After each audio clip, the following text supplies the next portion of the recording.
Okay, we're back from Utah. We had a good soak. Mhm. It was a little dry out there. Yeah, Low tide. a little bony, but it was Yeah, still a lot of fun. a lot of fun. Brighton's always a blast. Shout Mhm. out to Jay Stone for playing tour guide, Yep. showing us around, giving us a history lesson. Also, I have to give a huge shout out to Chef Drew up at the Snowpine Lodge at Alta. Hooked us Mhm. up with some rooms and some really good food. I would strongly recommend if anyone wants to be bougie, go to the Snowpine Lodge and scare the skiers. Yeah. Scare the skiers. That would be a very very good thing to do. Scare some skiers. Mhm. TC has a good story about dealing with some skiers up there, but yeah, Utah was. We went to Sundance. TC went to Sundance for the first time. Yep. Check that one off the bucket list. All the It's movies fun. sucked. Yeah, the movies are horrible. They all sucked. Just Production watch more value. Disney. Watch as much Disney as you can. All the Production value Disney. was shit. Yeah, there's nothing good. So, yeah, that's Mhm. about it. So, we got my Katana phases showed up. Sick. They look good. Oh. Look at it. You're jealous. I can adjust my heel cup. You can't on yours. Don't need to. That's just more moving parts. Yeah. But yeah. Whatever. I like to be able to center my shit better. Sure. So we got that going on, but we're going to try to answer you guys' questions. So get them down in the chat box. But yeah, let's see what we got here. I saw for once letters wasn't the first. I know, it's weird. It was He's- Carl B. Yep. Is there too much overlap with my Rome Stalefish and the Rome Ravine Pro? Yes. I haven't ridden the Stalefish yet, but maybe this year. I think it's my year.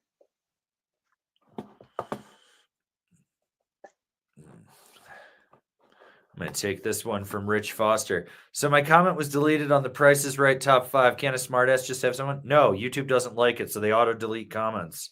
I don't know. You made stupid comments. You probably were subjected to it. I did put keywords in for it to flag too. Like, I like writing clues, and clue bindings are good. So, yeah. That would be a rich setup, though, if you had a pair of fucking clue bindings and $500 pieces of shit. yeah. You know, that was one thing when we were out in Utah. I didn't see one single pair of clue bindings. I did. Oh, okay. So I heard they were out there. I didn't see one though. And saw one pair at Brighton. That was it. Yeah. It was nice. It was a clue-free zone. Yep. Monoskis though. They're back. Monoskis are back. Saw the monoski. Saw the monoski at Snowbird. Yep. So, yeah. So that was funny, but Mhm. we manifested that. We did. All right, we'll take this one from CM. Looking at the K2 Alchemist or the Arbor GPS is a harder charger. Colorado steeps, cliffs, and occasional groomers still want a little playfulness. GPS may be the better option. Anything else to consider? I mean, the GPS, in my opinion, is a little more forgiving than the Alchemist. So I could see that. Yeah. So yeah. Maybe a deep fake is something else to consider, but and if you think the deep fake is going to be too stiff because you want playfulness, get the moderator. Yep. Mm-hmm. So, yeah, so there's that. Let's see.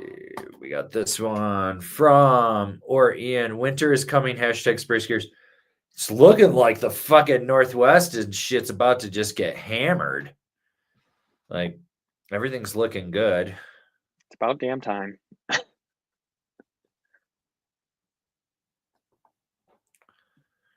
I like this one, though, from Jake Von Soest.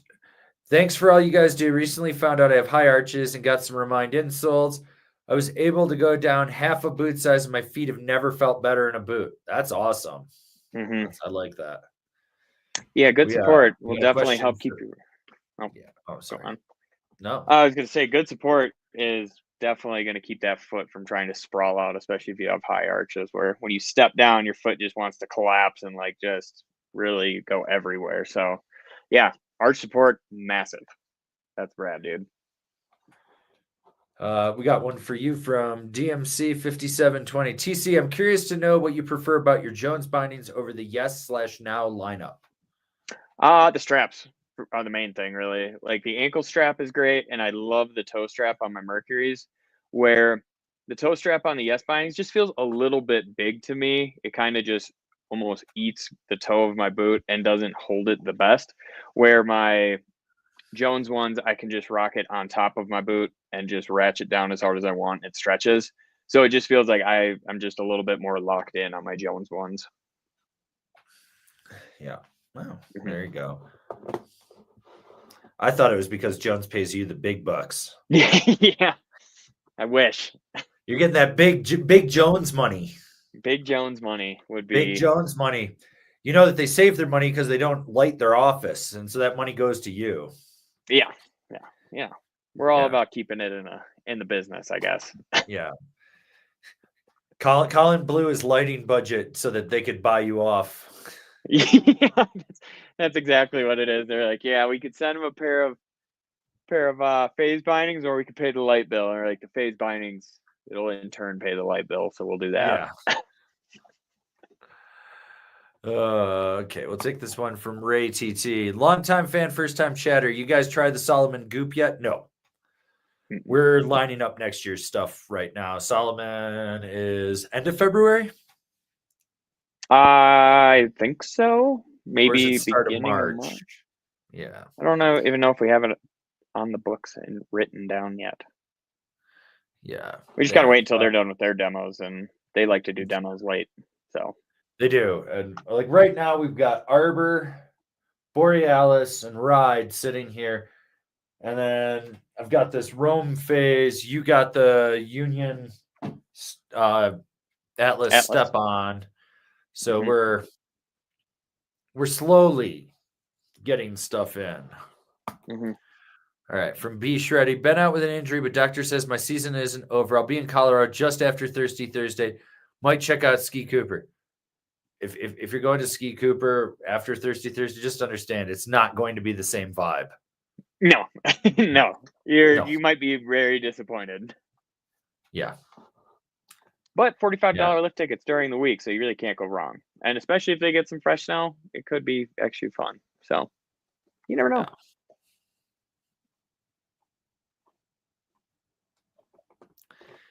This is from our boy Letters. Did TC really hate the Blaster ASIM so much it was only honorable mention? No, we do the list together, so not just me. That may have come down to a Rochambeau on where it ended up. Yeah, that one might have actually come down to that. I don't remember. We did that almost a year ago at this point, so okay. I don't remember hating the Blaster ASIM. It's just not my binding. Yeah, no, you didn't hate it. I know you didn't hate it. So we got Chris JM. Are pro riders really riding off the same of shelf boards we can buy, or do they get something custom pressed with the same graphics? Yes. The answer to that is yes. It depends on the rider. It does depend on the rider. Most of them are getting almost like B grade boards where something's just a little off on it, like a graphic or whatever. But I know like Mikhail Bangs, he actually gets a custom board because the dude is massive and that company doesn't make a board in his size. So they have to custom make his and then throw that graphic on. But for the most part, I believe now all pro riders are riding pretty much what is in production. Like, I mean, you just rode a couple pro models this past week, and from the sounds of it, after talking with Jay Stone, he's like, no, that's exactly what they wanted to make. So, like, I'm pretty sure it's just a production thing, which me and you have talked about it, and we're like, maybe they shouldn't do that for certain models because it's not approachable. Oh, certain models, no. There's certain ones. Well, it's like, okay, so like the Travis Rice Pro, he ain't riding that thing. That thing is dumbed down for the masses. You know it. I know it. It's true. I feel like he doesn't even ride it anymore in general. He's always on an orca of some sort. So, yeah. All right. From our boy Gorb, Phase Epic, Snowboard Epic, Colorado Epic, 2.5 days, fortnight. Can I be out of jail, please? No, you're staying in jail. I might even extend your jail stay in Discord. You were bad. Fucking closet sticker. Yeah, but this is what you're talking about right here. it's the future. The future. That's the future. And there it is, and it's locked back in. Mm-hmm. So easy it is, but yeah, 2.5 days till that fool shows up in Colorado, and then property values plummet. That's good. Maybe we can buy something then. Yeah, maybe.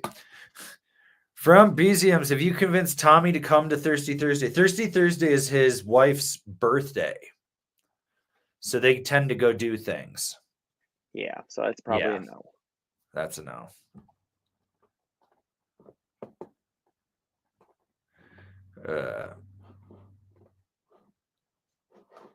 Okay. From WallabBZ360, rehabbed a hip flexor injury from last season, and now my ankle tendonitis is back. Going to be sidelined for weeks in the prime of East Coast season. Fuck my life. Sucks being get a heel wedge. Like, I don't think I have any sitting here, but go to a shop that does ski boot fitting. Tell them you need a heel wedge. And so what that's going to do is it's going to take some of the pressure off that tendonitis in there. And so you want to put that, you can do it two ways. You can either put it under the footbed in the liner, and that's going to raise it up, but that's going to change how it feels and sits in the ankle pocket. Or you can put it under the liner, between the shell and the liner in the back, and that's going to raise you up. And what that's going to do is it's going to take some of that pressure off that Achilles tendon and your ankle and stuff, and that may allow you to slightly ride. I've got Achilles tendonitis. TC saw it. Yep. Big old bulges on the back of my Achilles on both of them. Tried to fix it. He refused. I wanted to get him a massage, and he said no. Massage can't fix it. I'm sure it can definitely help. Trust me, man. I know what's going on there. Yeah. All right. I think loosening you up would loosen everything up. Insulin 801. Did I see one of you ripping around on the 203 BBC at Brighton on Monday? No, but I did see that guy. Yeah, I saw that guy too. I was bummed. I didn't have my other snowboards, a big black cannon. I was going to give it to him and be like, you deserve this. So, yeah. All right. We got super chat from Tyler Richter. What up, boys? First year working at Timberline, running the loader for snow removal, and ran over a skier that walked out in front of me. Oops. Now I'm in the parking lot moving cones, and yes, she is somehow still alive. Damn. It's okay. That's the most snow carny thing I've heard in a while. Don't be walking in front of loaders. That's just common sense. I don't blame you at all.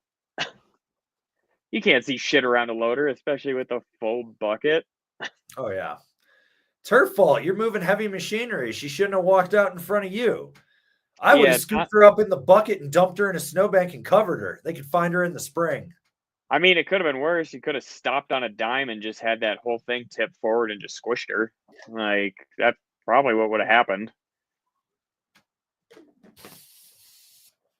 Shit Can't fix stupid. You can't fix stupid. Talk about a downgrade, though. You went from driving a loader to moving cones. As long as you make the same, it's fine. As long as they didn't dock your pay, you're good. That's an OSHA violation. You had to go pee into a cup. You probably did. We got Dan K. Speaking of clues, saw a guy at the bottom of flyer on his back trying to unlatch both high backs with all of his strength and couldn't get them off. He was screaming, I hate these things. That's almost as good as the ad. Did you see the ad that I sent you? Yeah. Yeah. So my friend Todd sent me this from Facebook Marketplace. It's frigging hilarious. So it's a clue with a broken heel cup. Like that's what that slit is right there. But then here's the description from the ad. These clue hybrid step-in bindings are used about half a season on each pair. One pair cracked on the high back support, and I got a replacement pair from Jonathan Buckhouse himself. I'm not in a rush to sell these, but I would also trade them for a fresh board. Hit me up with offers. One pair is fully functional and work great. The other pair just has the crack and could be fixed with some plastic weld, I'd imagine. The bindings are $550 brand new, and not to mention hard to get a hold of. This is a steal. And he's selling them, I think, for... He's still selling them for $550. That's above retail, you dipshit. It's not a fucking steal. The only thing you're stealing is people's dignity and your own. For a broken binding? Yeah. Well, we were told at the Loveland demo last week that Malavitas are worth more now than when they were first made. So I'm going to let those appreciate for a little bit and probably retire off of my Malavitas. I'm never going to be able to retire. I'm going to work till the day I die. I'm going to be 98 years old and still reviewing snowboards and die on the chairlift and fall off and land on a family of fat skiers and kill them. No, you'll just die on this. They'll try to sue my estate and realize I own nothing. You'll die on the chairlift and they'll just keep it spinning and you'll just keep going around the rest of the year. Slowly just decomposing. Yeah, not even apart by the crows and shit. You're just cold. You're just frozen the whole time. Never thaw out. Just block of Averin just spinning around. There you go. He's on S chair. Yeah, right. From Gary, niece is 3, but want to get her snowboarding. Will the Burton Riglet be good for her mainly to get the idea of what being on a board is like? Yeah, I mean, any kid's board will work. It doesn't matter. The bigger thing, there's a company called TT Bar or TT Bars, and it's like a collapsible handle. It's like a T handle that collapses. It's like on a gyroscope. Some engineering mother invented it that snowboards so did kid. But what it does is I was watching the video. The little kids can hold onto it and you can pull them around so then they can mimic the motion. She was showing her, I think he's 4 or 5-year-old, and the kid was like figuring out edge control and how to turn and hold with one hand when he was going around and stuff. That would be a better thing to get her interested. Like you can put her in any little kid's board. It doesn't really matter. So don't waste your money on kids' snowboard boots, though. Just put her in some like winter boots. She doesn't need ankle support and shit. Yeah. Yeah.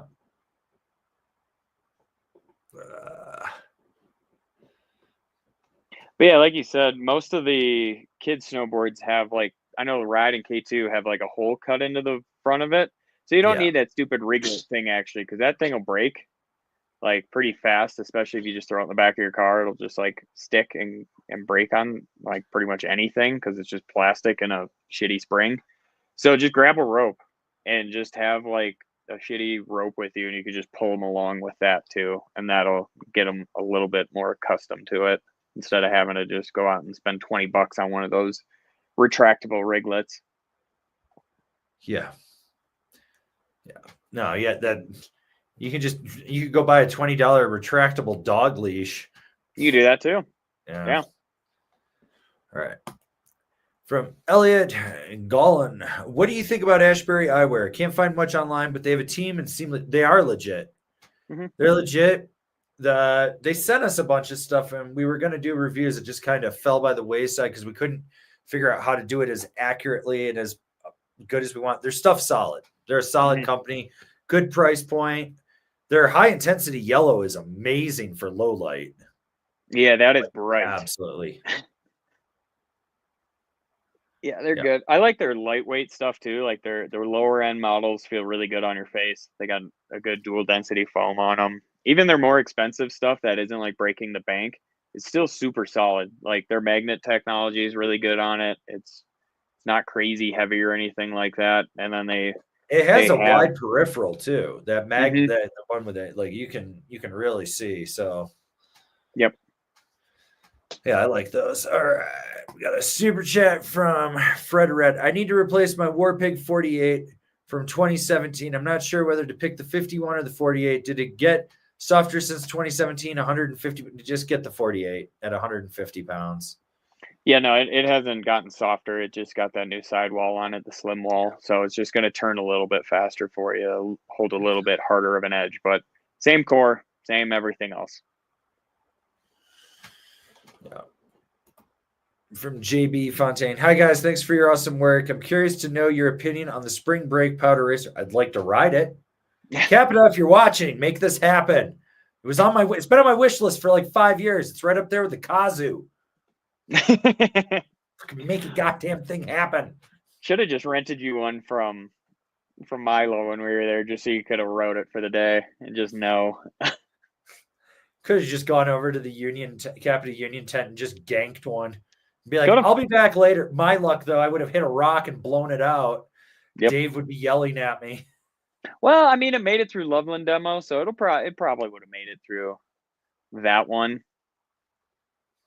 Hopefully, there were a lot of rocks. There's so many rocks, so many side hits. I almost got ran over by Nils Minnick. Yeah, that was cool. He was going to kill me if he hit me. I'd be dead. Yeah, that dude is fast. Fast. He picked up speed going uphill. It was crazy.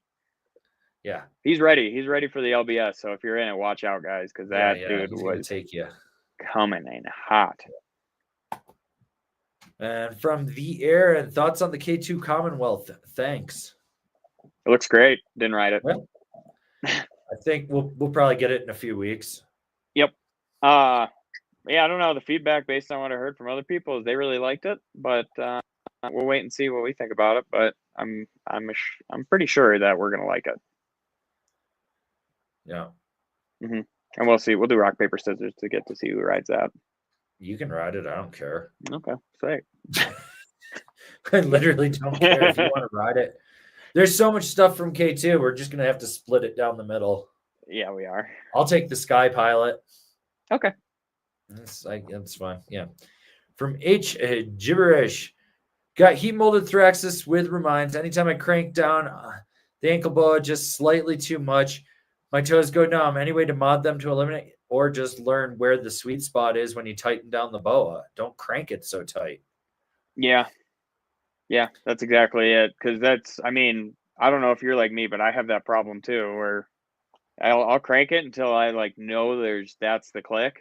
And if I go too much, I'm got to relace my whole boot, and it just is what it is. But if you over crank any boot, doesn't matter what it is, if it's a Thraxis, if it's the softest boot that is out there, it's still going to do that. It's still going to cut off circulation because it is too tight.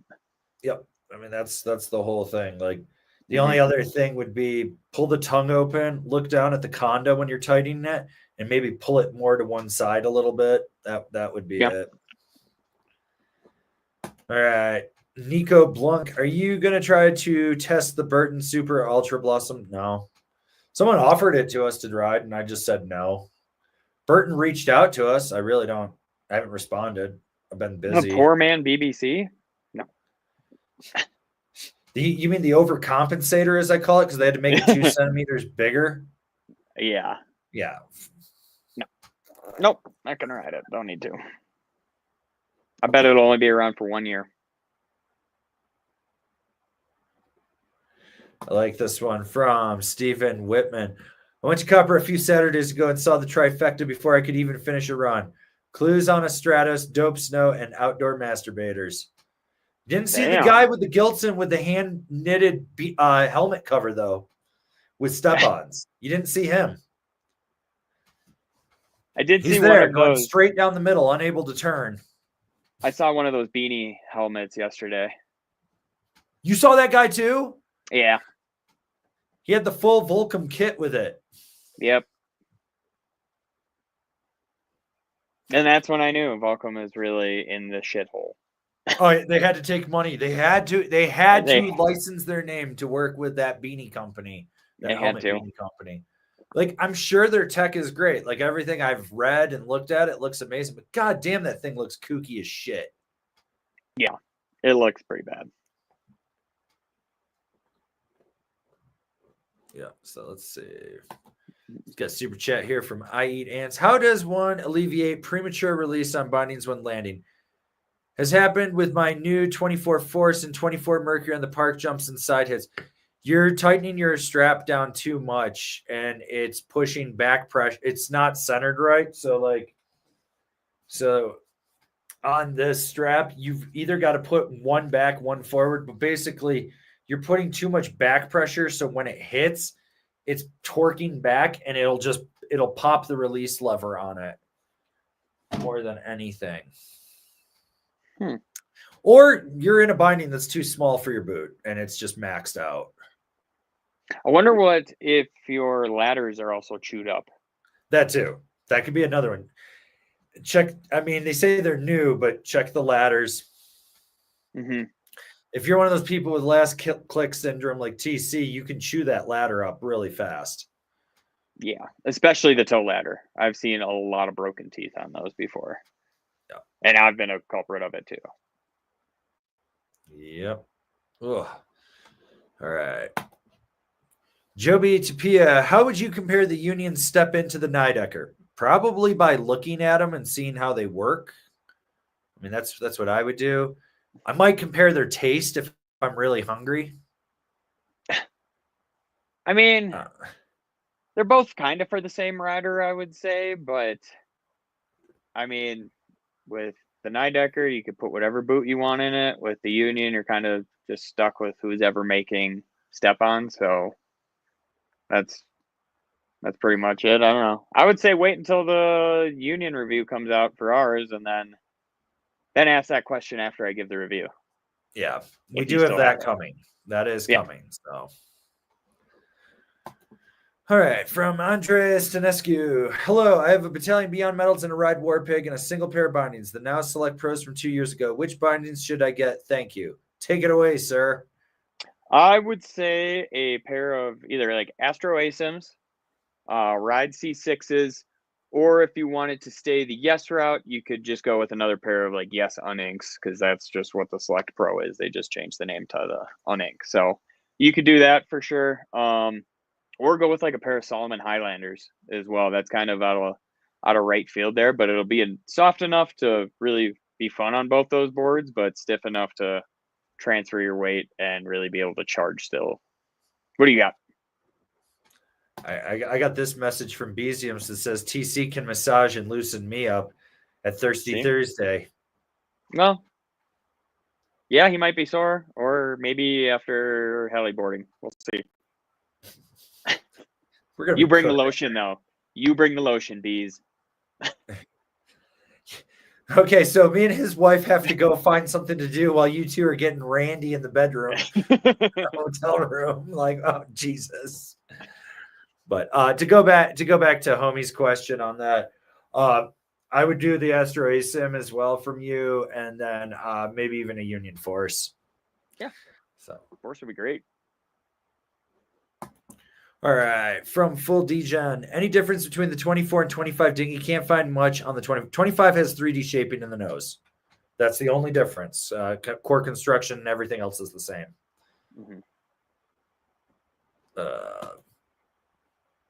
From Chilled Metal, is there going to be a review on this year's Jamie Lynch short wide? As for tendonitis, rest and specific strength training for a long time really helps. Help me. I don't have time for rest. I just keep riding with tendonitis like a man. I push it down just like my emotions. The only emotion anyone gets anymore is anger, just pure unadulterated anger. No, you rode the Jamie Lynn short wide. It's in the key. Ben's finishing up the last of the reviews. He said he thinks he's got like a week to maybe 2 weeks worth of work left, and it'll be like 26 to 30 more reviews, and they'll be done. So, yeah. Wait, is that correct? Yes. What?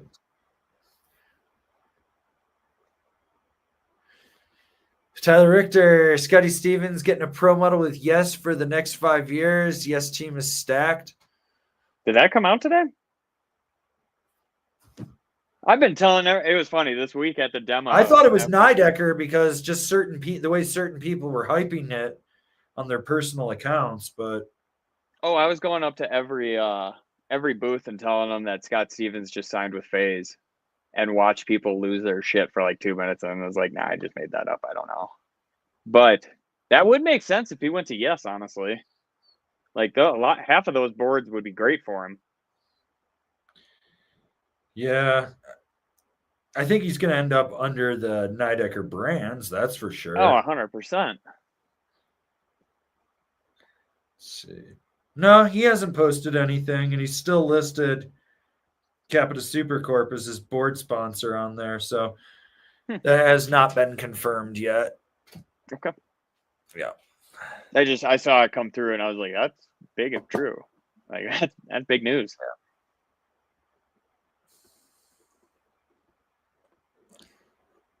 All right. We'll take this one from John Agnew. Did you review the 24-25 Nitro Highlanders?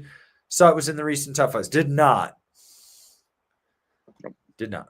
Yeah. But the price is right. Yes. We're trying to get one for this year, I think. Yeah. No, it's on the list. Benny, I talked to Benny from Nitro on Tuesday, and he said they've got to get through this trade show this week, and then he said shit will come out to us, so he'll take care of us. He always does. He also told me that I need to stop wearing vintage L1 and just keep asking him for new fits. He's like, those look really good, like brand new, and I was like, because they are. But he's like, we have new camouflage, and you don't have to. And I was like, but I like the old camouflage more. Camouflage, I can barely see out there. Yeah. I'm just a floating torso, man. Yeah, just a floating. I'm just a floating torso. Yep, that's how I am. All right, we got another super chat from my eats. Can y'all please make a video with descriptions and visuals of the snow conditions that get referenced in videos? Hashtag Chundertaker, hashtag Hot Pow is in your area. No. When you run into Hot Pow, you'll know you ran into Hot Pow. You'll know when you're in Hot Pow. It's like sticking your hand into warm cream cheese. Yeah. And if the Chundertaker is on your ass, you're going to die because the Chunder Muffin Express is coming to an end. All right. We got your boy Letters. Binding Rex for the Artard Pocket Rocket. Hashtag 2202025, which is Thirsty Thursday up at Ski Cooper. So you should come and join us. Buy your tickets online. I got to buy our tickets this week. Yeah. God, that's more money I have to spend. Fuck. I don't want to spend money. I don't know. For a board like I don't know. I mean, you're a big Union guy, so I think you need the Atlas FCs for that. I'll let you get away with Atlas Pros, though. I don't know. I'd probably just slap like a Astro Asim or a Katana on there and call it a day. Yeah. Would you go something softer? Because it is so weird. It's not as soft as you think. It's just small. Okay. So, okay. Yeah.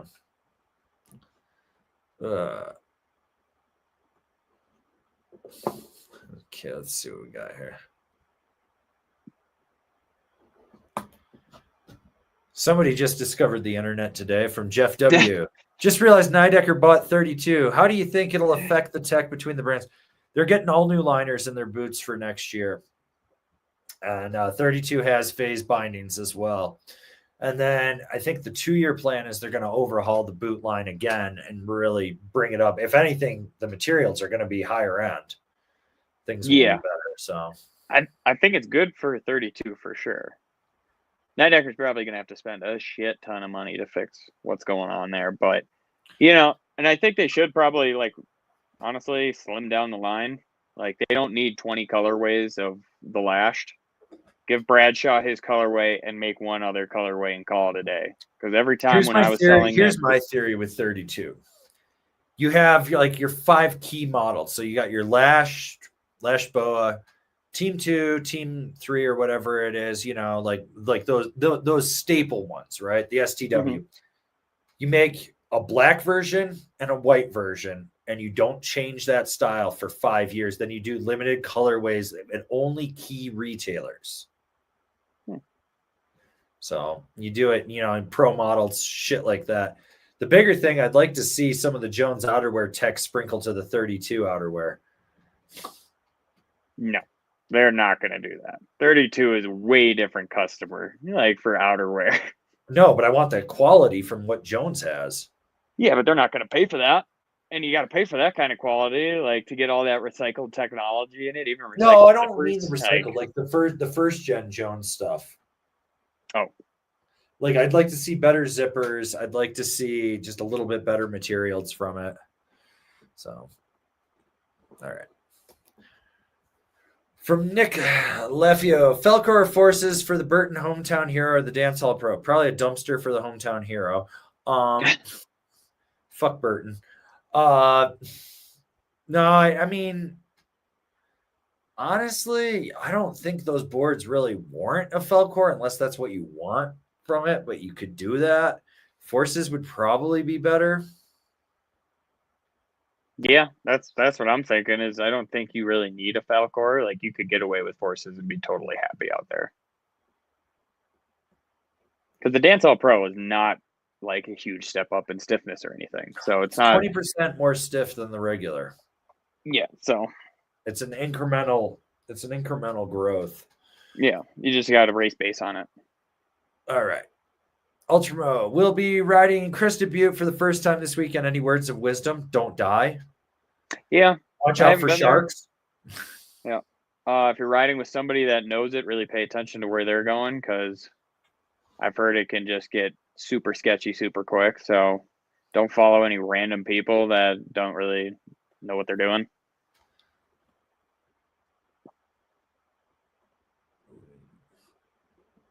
Let's see. Okay. Let's see. Take this one from Gary. Will you ride the big, nice burgundy snowboard, or is that just one of the captive boards with a different? It's an indoor survival with a custom graphic. That's it. So no.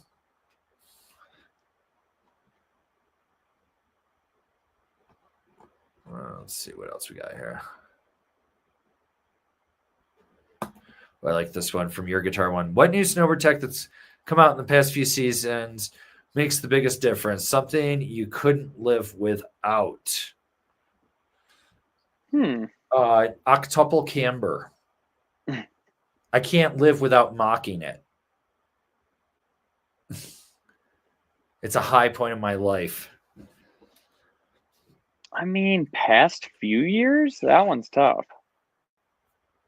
I don't know. I'm really liking the slim wall for ride. Yeah. Yeah, and I mean, you're on 3 ride boards, so. I've got it on my kink. Yep. There's nothing like railing a Euro carve on a 55 jib stick that has nothing inside it. And then you go and you smash POW with the boys, and the boys are like, he's fucking riding POW on a jib board better than I can on my POW board.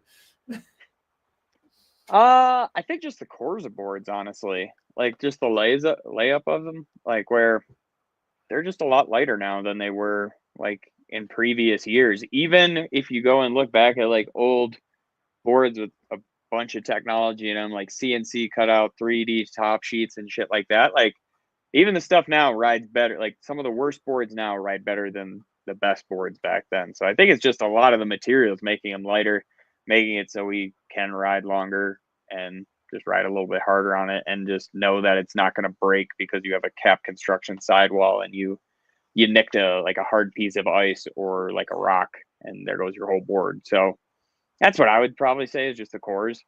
If we wanted to do, I mean, if we were to go back further, I would say BOA probably.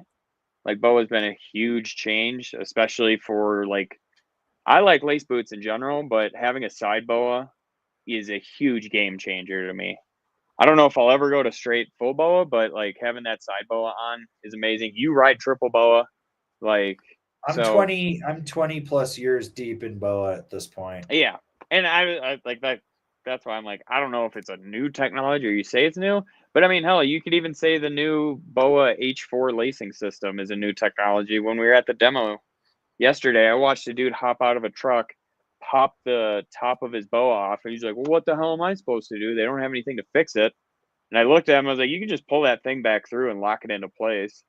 And he had no idea about that. And I showed him how to do it. He's like, wait, it's fixed? I'm like, you're good, dude. That's it. It's a new BOA, brand new boots. And he did that. And he was so bummed. And he just showed him that it just pops in. And it's like, so that's huge, I guess.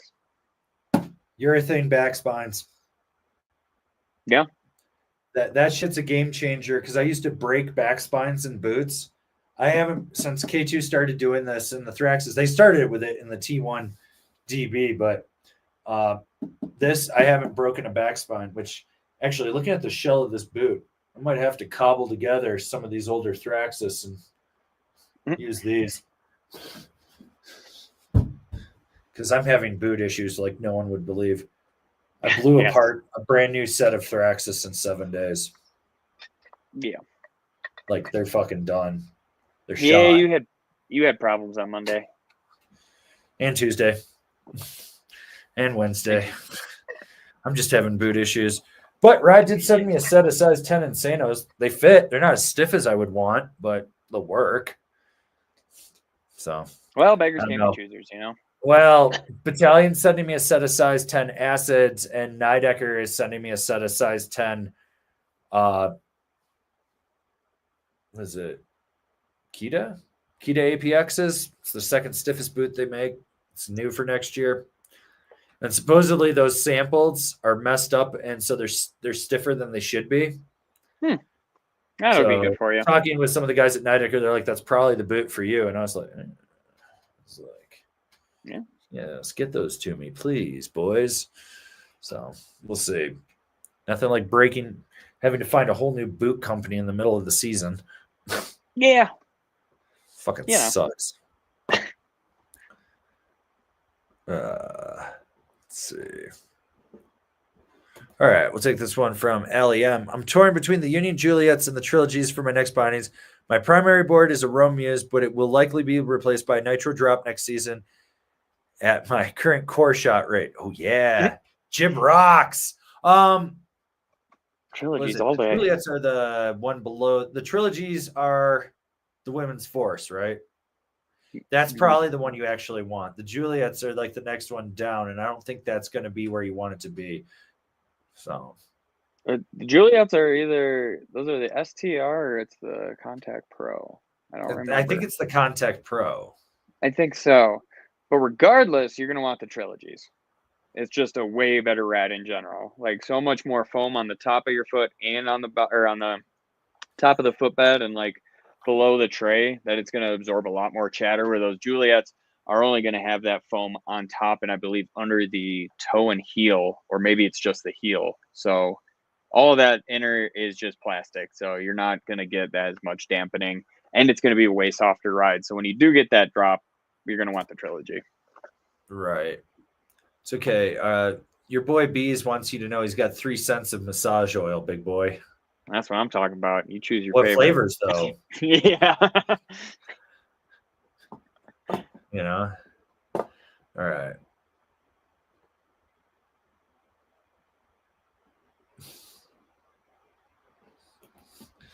Keon Ulmer had to yell at a skier at Keystone for straight up stopping in the middle of a tree run. Asshole had the nerve to look at me like I was just fucking plow him over and keep going. You should probably tell the story about last Friday and Street Justice. Last Friday was some good old-fashioned Street Justice. So TC and I are coming down because we're going to go cut over to like Woodward Express or something. And we're coming down off the cat track that wraps around underneath American Eagle. And there's this kid. He's smaller than TC, super scrawny. Looked like he was riding a 53 Orca. It was an Orca, I know that, but I think it was the 53. And whatever, he's doing his thing, kind of straight-legged, but he was following me into side hits, so good for him. And there's this skier with full-on, like, blinders. And I see him. And so anyways, I get ahead of TC, and I look back, and the skier almost clocks TC because he's just completely fucking tunnel vision, not paying attention. I was about to start yelling at him. I'm looking at TC. I'm like, you okay? And this kid comes like out of nowhere. And all we hear is there's the fucker drops his shoulder. And the guy is cutting across like this. So the kid drops his shoulder, puts it on the toe edge, hits him perfectly with the shoulder, like to the middle of his sternum, and ejects him out of his skis. And yeah, keeps Ray on Lewis going. would have been The happy. kid just kept on going. And he's like, that'll teach you. And like the guy's looking at me, and I was like, sucks to suck. You're the fucking asshole here. Yeah, like, dude is just laid the fuck out. Textbook form tackle right there. Just shoulder down. The kid didn't. I was surprised too, because I mean, I figured he would like catch an edge, fall or something. No, that kid just put the shoulder down, laid into him, and I swear didn't lose any speed. Just kept going like nothing happened. It was amazing. Oh, yeah, no, he It picked was up quite speed amazing. after hitting him. That kid had the worst form riding before that, and it like culminated in the rage for him to like hone his skills. Like in that kid's mind, everything was going in slow motion. He was in the Matrix, dude. It was impressive. And shout out to that kid. If you're watching right now, I'll send you a sticker pack. That was amazing. I fucking sent it, dude. Like I was just like I was like, for once I don't have to say anything to the asshole. So that was really good. I was like, do we follow the kid to make sure nothing else happens? Like, cause that was a baller move right there. Like, oh no, that kid knew where he was going when he hit that turn. I guarantee you, he did not go to Center Village. He cut all the way across over to Super B. Well, like, that was my thought too. He knew. He knew. The best part was the skier like got up. You could see the look on his face of like, I'm an asshole. It was like he was like fucking hilarious, dude. Yeah, that was great. Street justice. Good old street justice. All right, S2000 guys heading to Copper Sunday, riding all next week. How are the conditions? First time taking out the passport this year. So we haven't had snow in a while. We're getting 2 inches on Saturday, but starting Wednesday through the weekend, we're supposed to get like 8 to 15 inches. So you're going to start. On Monday and Tuesday are supposed to be in the 50s. So it's first spring. It's the January, February thaw. It has started. Yeah. So. Which is good because man, was it cold last week.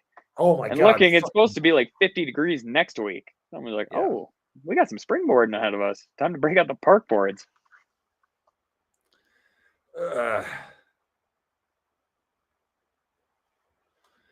right, let's see. We'll take this one from Eric Chen. 2 weeks since ankle surgery. 2026 season, here I come. Phase binding system looks interesting.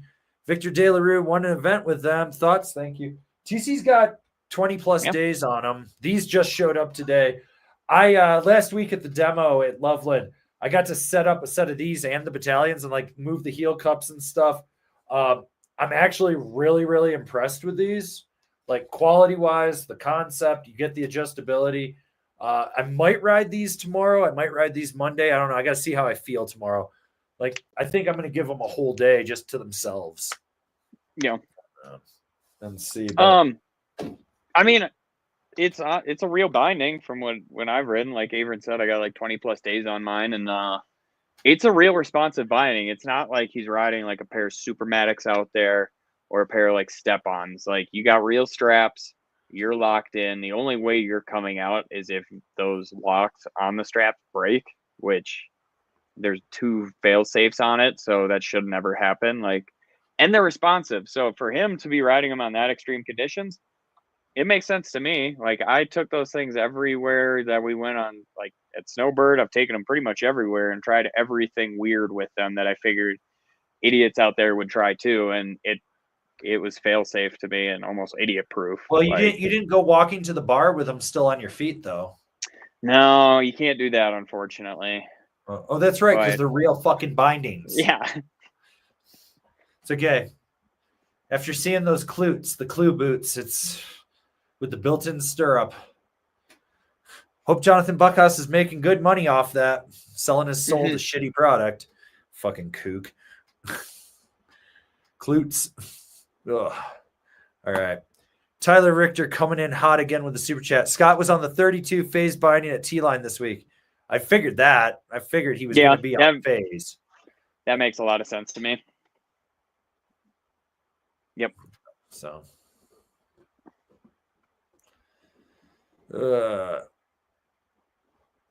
Okay. Oh, you think you're being funny? You get a timeout. Sucks to suck. All right. We'll take this one from Stefan Lenz. Hi, both. Could you give some channel insight and describe how you managed to test that much gear? How does one have to imagine you're testing every day? Thanks a lot, in Greens from Germany. Well, you move to an area that has a season that starts in October and ends sometime in July usually. Then you build a process. It's all about processes. So If you ride 2 products a day, 5 days a week, that's 10 products each. So that's 20 products a week. So 4 weeks, that's 80 products in there. You know, that's realistically how you do it. It's not that hard. You know, you go up, you ride, you have your morning product and you have your afternoon product. That's it. Yep. You clock about 10,000 vertical on each product, which I can clock 10,000 vertical in about 4 runs if I really want to at Copper. So there's that. And then you make sure that you buy a parking pass. So you're parked right next to the chairlift. So that way you got your morning board and then you got your afternoon bindings. So you can just go down, throw one in and grab the other and pull it out and get right back on the hill. So it's real easy. It's not, everyone thinks it's super hard to do that much. It's not. It's very, very easy to do it. Like back in the day, my best ever was 137 products by myself. And that was before I had a car. So I was taking 3 buses to Copper, carrying 2 to 3 snowboards if I had to, locking them up in the base area and riding 6 to 8 hours on it. It's gotten a lot easier.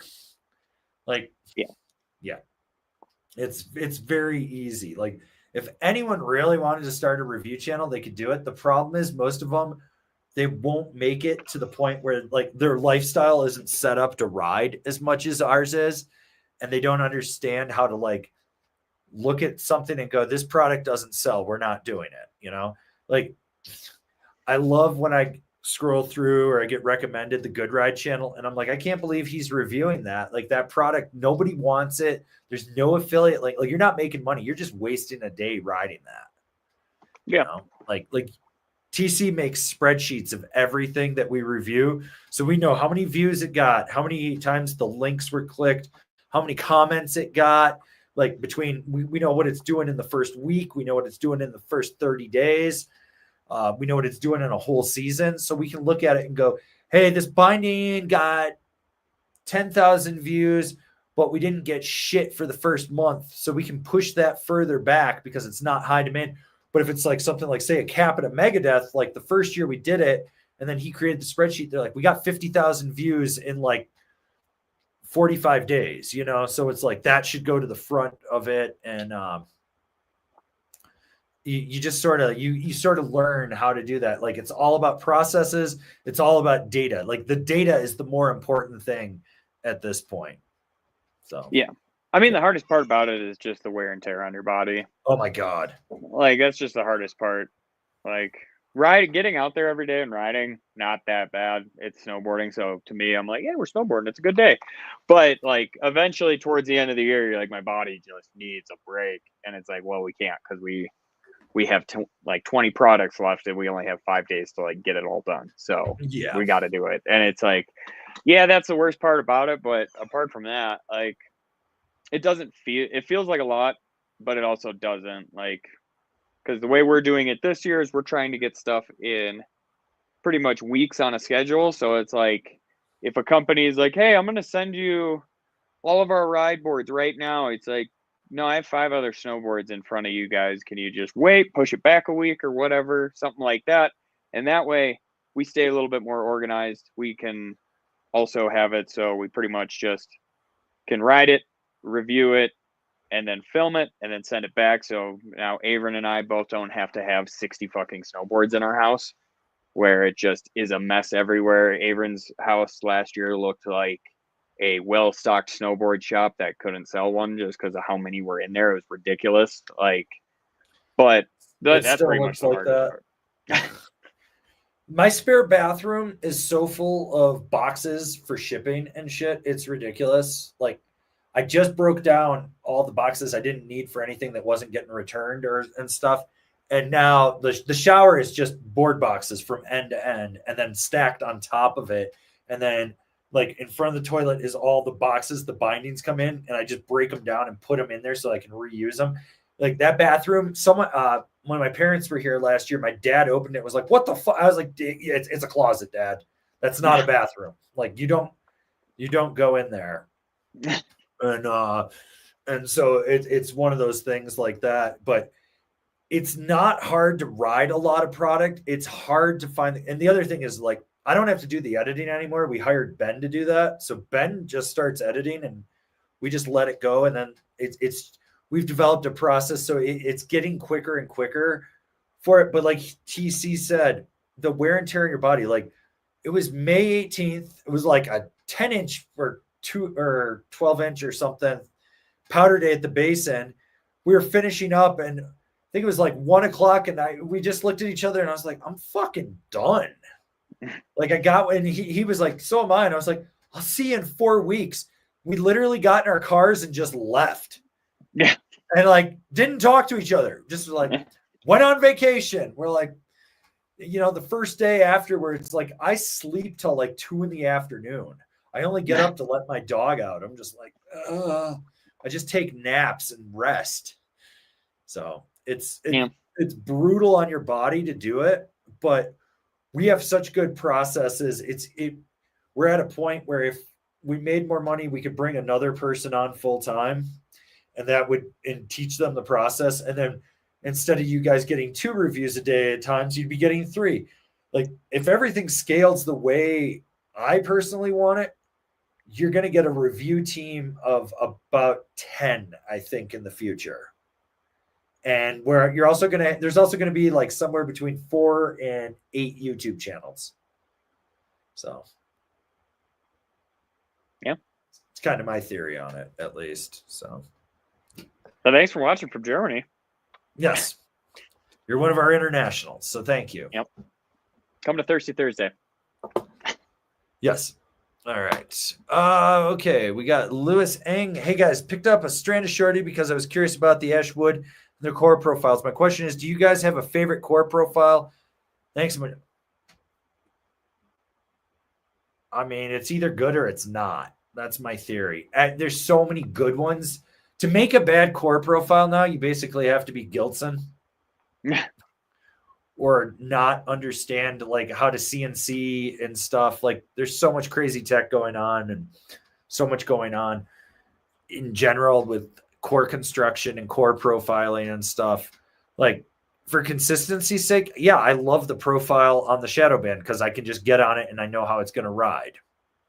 Yep. It's consistent. I mean, profile wise, or if we're talking materials wise, like Popular and Polonia are like a staple in almost every board now.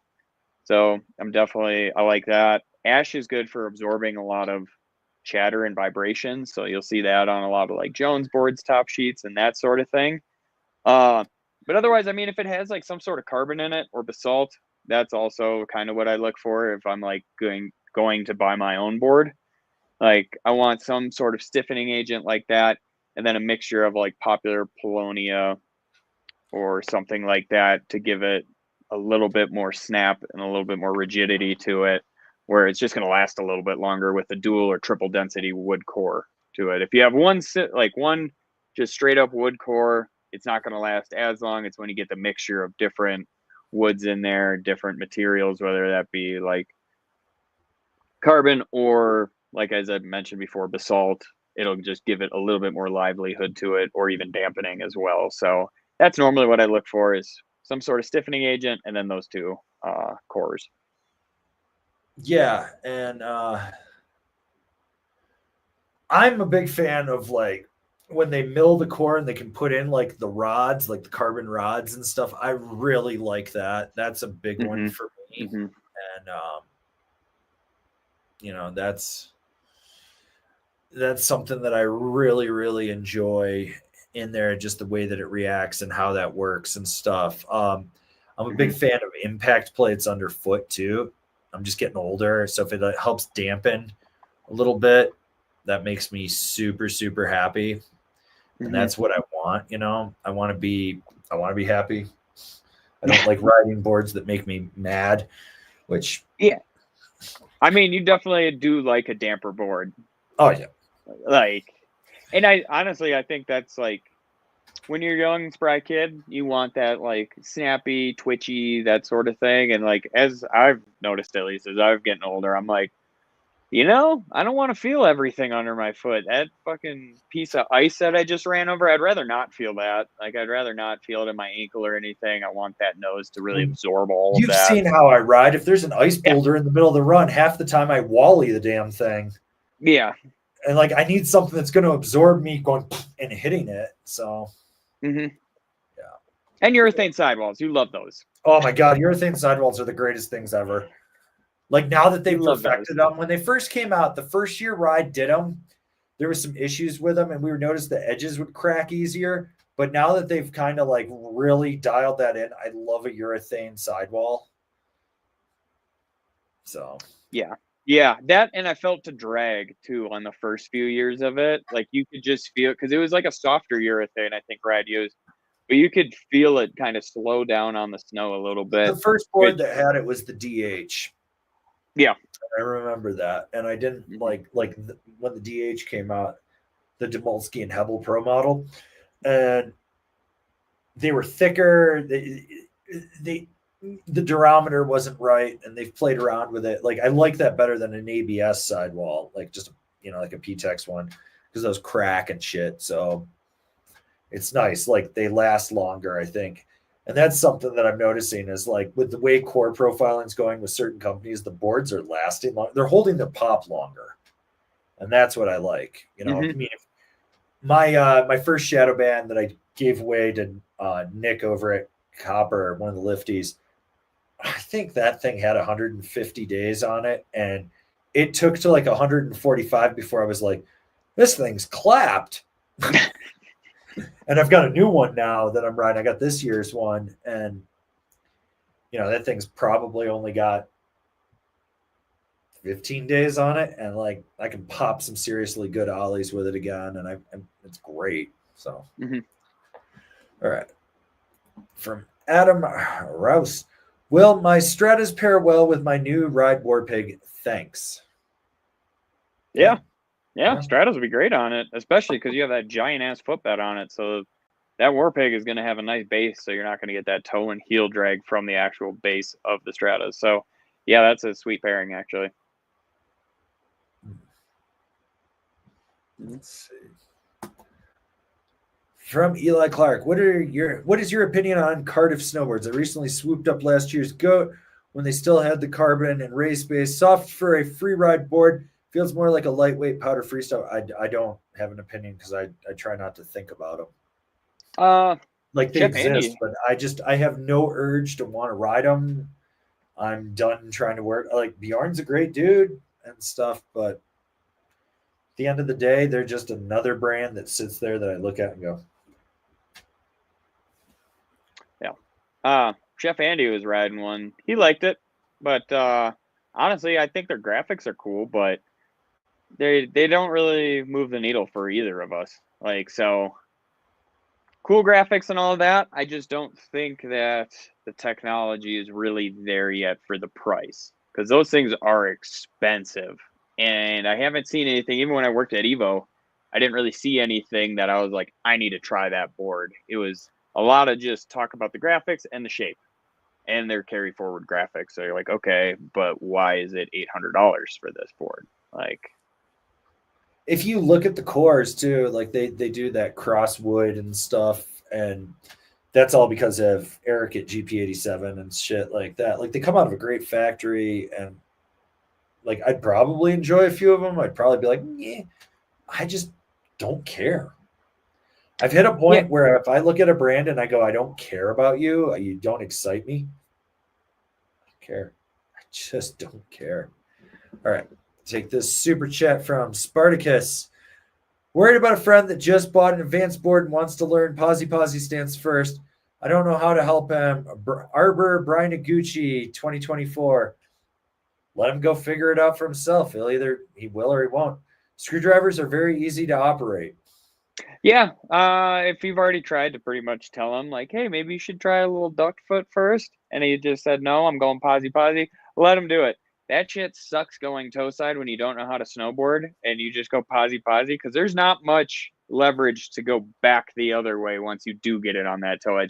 And that Brian Iguchi, once you get it on that toe edge, being a beginner, he might have a problem just getting it off edge in The general. board's too much for him. I'll be honest. 100%.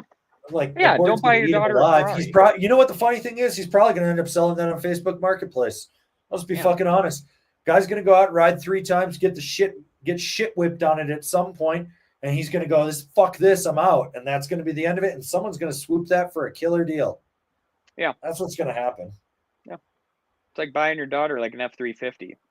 Yeah, you could. You shouldn't. Way too big. Way too much for him. Get the F-350. You got to make sure it's the crew cabin, extended long bed with a dually on it. Oh, it better be. You got to put some big old truck nuts on it for her. Yeah, and a lift kit. And a really lift can't kit. see shit. Yeah, lift kit and stance it too. And then you got to side mirror delete it too. Yeah. Mm-hmm. Make sure it's got the big touch screen in there too, so she can sit there and text while she's driving right on the thing. Yeah. Ugh. All right. We'll take this one from Schmerple Durple. Yo, I have a question. I'm a beginner snowboarder here, and I'm wondering what shape of board should I get for all mountain, and also are step-in bindings better than strap-ins? No. They're convenient. That's what they are. They're not better. They're just convenient, and if that's what you're going for, but they ride different. They change the pressure point on how things work. I'm not a fan of step-ons. I don't like the way they work. But as far as a board goes, you need a soft directional twin. That's it. Something like a Rome Warden, a K2 Gateway, or a Gateway Pop, depending what camber profile you want. Solomon Craft, something like that. Nidecker Score. But yeah, something like that. And I would honestly just go with just a standard pair of bindings, probably from the previous season. I wouldn't get step-ins at all, just because you're limited you're on learning. Yeah, that. And when you're learning, you're probably going to sit down first off. And when you have to sit down putting step-ins on it, it sucks. It's just a weird process to do it. So I would recommend going with just regular bindings, get last year's, go and get your boots fit, make sure those are perfect for you. And then you're going to be happy out there. You can ride a little bit longer, especially if you don't blow your budget on your board boots bindings. You don't need to spend $800 on your boots and your bindings alone. Honestly, here's what I do. You're a beginner. You want to save money? Go buy a set of fixed paydays. They're $119. Yeah. That is a great price for a beginner binding. Do that. Find the boot that fits your foot and fits your needs, and then pick one of the boards that we listed. That's it. That's what you need to do right there.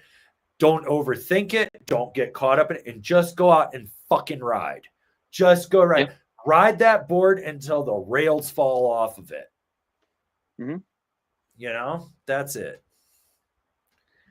All right. Okay. Let's see what else we got here.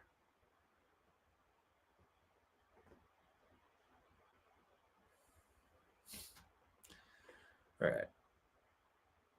All right, we'll take this super chat from B Shred. Any reason Jones Phase don't have skate tech? They wanted to launch it first. Yeah, based on what I've gathered from talking with everybody over there is, I mean, they've been working on this technology for 7 years, so they don't. It's like when you make a car. You don't put all of the fanciest bells and whistles on it the first year, or actually a better analogy, like your cell phone. You're not going to put the highest grade processor in your cell phone the first year, because then nobody's going to buy it the second year. And with these bindings, especially speaking to Jones, I think they wanted to make a solid start to it where it could be transferred from multiple different bindings without having to change a lot of things, where I'm sure in the future they're going to have skate tech on it. But at this point, like you said, they want to launch it. They've been working on this thing for 7 years, and to push it back even more and spend even more on R&D to just get a skate tech version of it, it would just be a lot at once. So I think they're going to try to roll it out this way, where it's going to be a regular chassis. Eventually it'll be on that skate tech chassis like I love and a lot of you guys do, but it's just giving too much at once, where I think people would go cross-eyed seeing how it works, and then mix that with skate tech, where if you roll it out this way first, people can grow accustomed to it, get into it and then be like, okay, now we got skate tech. Now it's time to really get after it. Really is the way I see it. I don't know if that's 100% the way they see it, but that's the way I see it. Do you have any other reasons you think?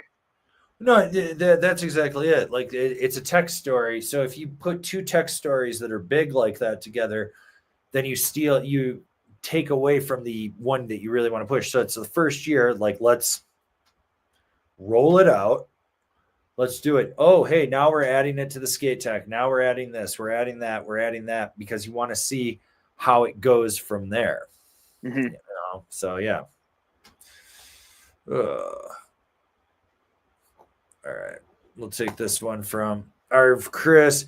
Hey guys, my girlfriend just picked up a new frosting for icy conditions and is looking for complimentary bindings that might help her with dipping her toes into carving. Any suggestions? Thanks. Just slap any like beginner to intermediate binding on there. She's fine. She doesn't need anything special. There's no reason to put her on anything stiff. Just like middle of the road binding, she'll be fine.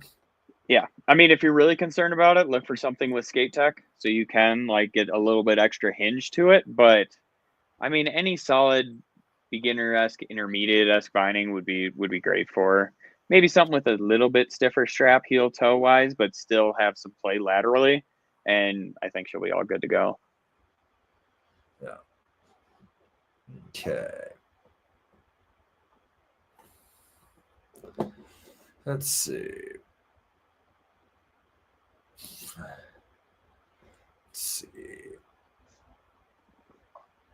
Okay. Ooh, this is a good one from Kale Mitchell. What's your genuine advice for someone that's lived in the Midwest their whole life and wants to move somewhere that actually has mountains worth snowboarding? Just fucking go do it. Yeah. I literally moved west with $280 and a one-way train ticket to Tahoe. I made it work. You figure it out. That's it. Like, I'm actually working on writing a book about how to do this. I got stories. I got advice. I got things. So I've been working on this book. I've been talking about this for years, but I finally started working on it. So like I actually wrote, I think like 7 or 8 pages the other night. So I need to work on it. But the best advice I can tell you is just fucking go do it. And every time you get homesick or you think that this isn't for you or you're freaking out about it, just ask yourself, what kind of life would you have if you stay there? Yeah. Well, I mean, the way I did it twice. The first time I did it, I worked for Vail Resorts at Afton Alps. At the end of the season, they asked, they're like, you want to go out? We're shutting down. Go work there. We got you a job. I said, okay. Went out there, did that. The second time, I was trying to move out to go to school, go for ski and snowboard stuff. Didn't end up doing ski and snowboard stuff. Went for business administration. But, I mean, that's how I did it, where I had to go to school. I might as well do it someplace where I can have a good time instead of doing it in North Dakota like I originally did and hating my life. It's just another way to get out there. But like you said, I mean, if you want to go out there or come out here, once you get out here, it's super easy to find a job, especially being from the Midwest. You tell people when they ask where you're from and you say the Midwest, you're almost instantly hired because they're like, oh, this person will work. And especially if you have to work to stay here, like it's a good incentive. And like they're always hiring. Like I didn't move out here until the first time until like March. And then it was boom, like had a job. Went and talked to a dude at just a restaurant when I had lunch one day and he offered me a job. Like it's not hard to get jobs out here. You can have 50 Lee. jobs. Yeah, like Lee, which Lee I missed from that Angels place. Hollow. I missed that place. That was the best. Dude, that place had really town. Banger food. It was really so did. good. It was so good. And it was just the classic, like that's what you think of when you think of like a resort town, like just a dive bar.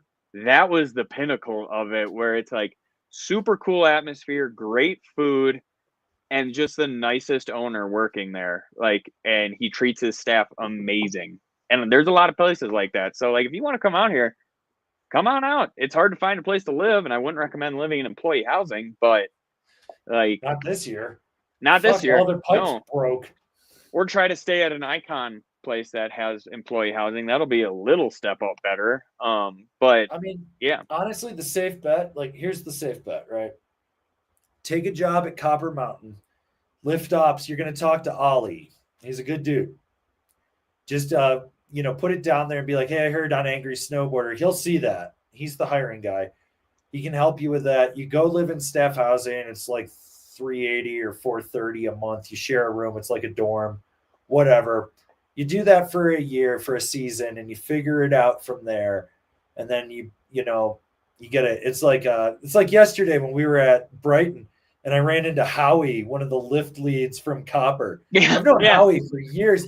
Randomly, he just like rolls up the lift flat, and I was like, Howie? And he's like, Averin? And I'm like, what the fuck are you doing here? And he's like, I just took a vacation, came out to shred.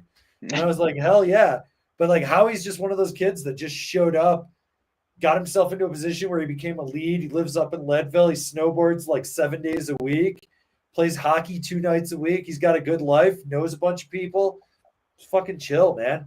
If you're young, do it. If you're a little older, you got to be a little more calculated with it. But if you're under the age of 27, go live in staff housing.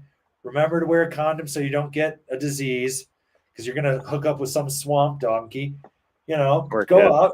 Just if the opportunity, anytime an opportunity presents itself, just say yes. Say yes. Mm-hmm.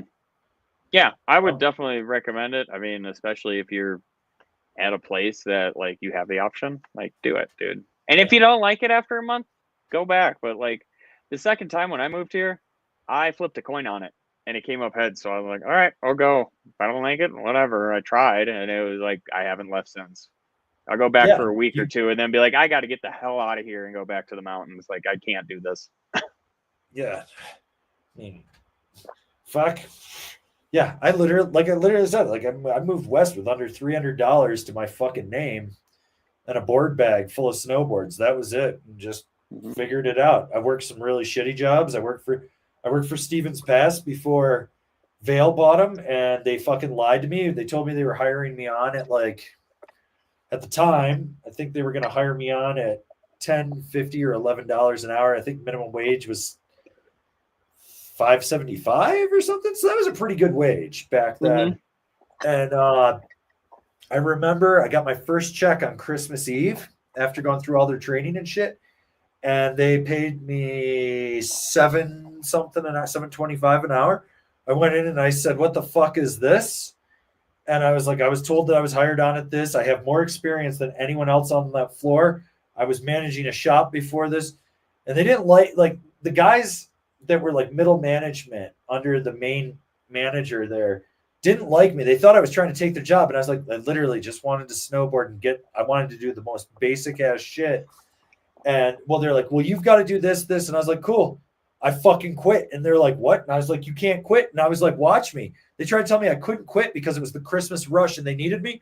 And I punched out right in front of them and just walked out and was like, eat a fucking dick. I was like, so anytime anyone offers you a job, just tell them you want it in writing. Because if they give you a check and it's not accurate, you've got them by the balls at that point. But yeah, Stevens Pass fucking sucked. So I quit working there, but my girlfriend was still working there. So I got a spousal pass because we had to prove, this is the fucked up thing. You had to prove that you were like in a serious relationship. The couple that went in before us for the interview, they had a kid together and they were denied.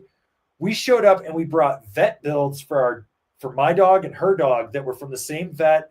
And we had a cell phone plan and they were like, you guys are good. And I was like, they have a fucking kid. They got a fuck trophy. Like they brought the living fuck trophy with them. Little semen demon, and they couldn't get it. But that spousal pass was $48, and I ended up riding 180 days that season. And, it was stuff like that. And when I moved down here, I was working for VRI, which was Vail Resorts retail division at the time, and I worked at MSO in Silverthorne, and they had an opening for an assistant store manager. So I went in for it. And they were like, you have great qualifications, but no college degree. So we don't want you for that. But we need a boot fitter. Would you be willing to take it for $10 an hour? And I was like, yeah, but what's the commission on that? And they broke down the commission structure for me. And it was like this astronomical thing. And I ended up if you work 27 hours or more a week, you were full time. And so I would do 2 weeks on at 40, 2 weeks on at 27. So I would bounce back and forth so people could split their hours. And I stayed on. But the way their commission structure worked, I figured out how to like game it to my favor. So I was making like an extra $1,000 every 2 weeks in commissions from it. And I did that. I lived for 6 months. I shared a bedroom with an 18-year-old kid named Kay. He's one of my best friends still to this day. Lived with him. I slept on a love seat.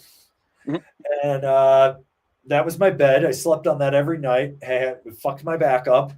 I lived there for 6 months till I could find housing, and stayed at that job for a few years, and then got fired because Craig Simpson, the former head of ski patrol at Keystone, is a giant fucking cock goblin, and I hope he gets AIDS and dies. But because I had an altercation with him after he told me snowboarders had no place on his mountain, and I explained to him that it wasn't his mountain, they fired me, but whatever. And I moved on to other jobs. Like, you know, the good thing about living in a mountain town is you might find a career, but what you're going to do is find a lot of jobs that masquerade as a career, and you'll get fired, and you'll go through this like weird depressive state where you're like, I got fired and fuck this and fuck everyone. And suddenly you realize you know the right people, you get a job offer. No one gives a fuck that you got fired. No, there's more jobs than housing. You got housing, you're good. And just do it, man. Like, fucking pull out a map, figure out where you want to be, maybe read some snow reports. The only thing that I would suggest is figure out what's going on in the off season. That's the big one. A lot of places, like some places have weird off seasons where there's nothing. And then there's like places like Summit County where we have an off season and it starts, and then you get these weird fucking Groupon tourists that show up and they're like, why is everything closed? Because the mountain's closed and there isn't shit. Then the summer tourism starts and we have that. But there's also places where nothing's going on in the summer and everyone's either on unemployment or they move away and then they come back. And, you know, you just got to figure it out. But it's just a series of choices. And, like, if you're going to fail, fucking do it. But fail forward. Like, learn from your mistakes and move on. So, yeah. All right.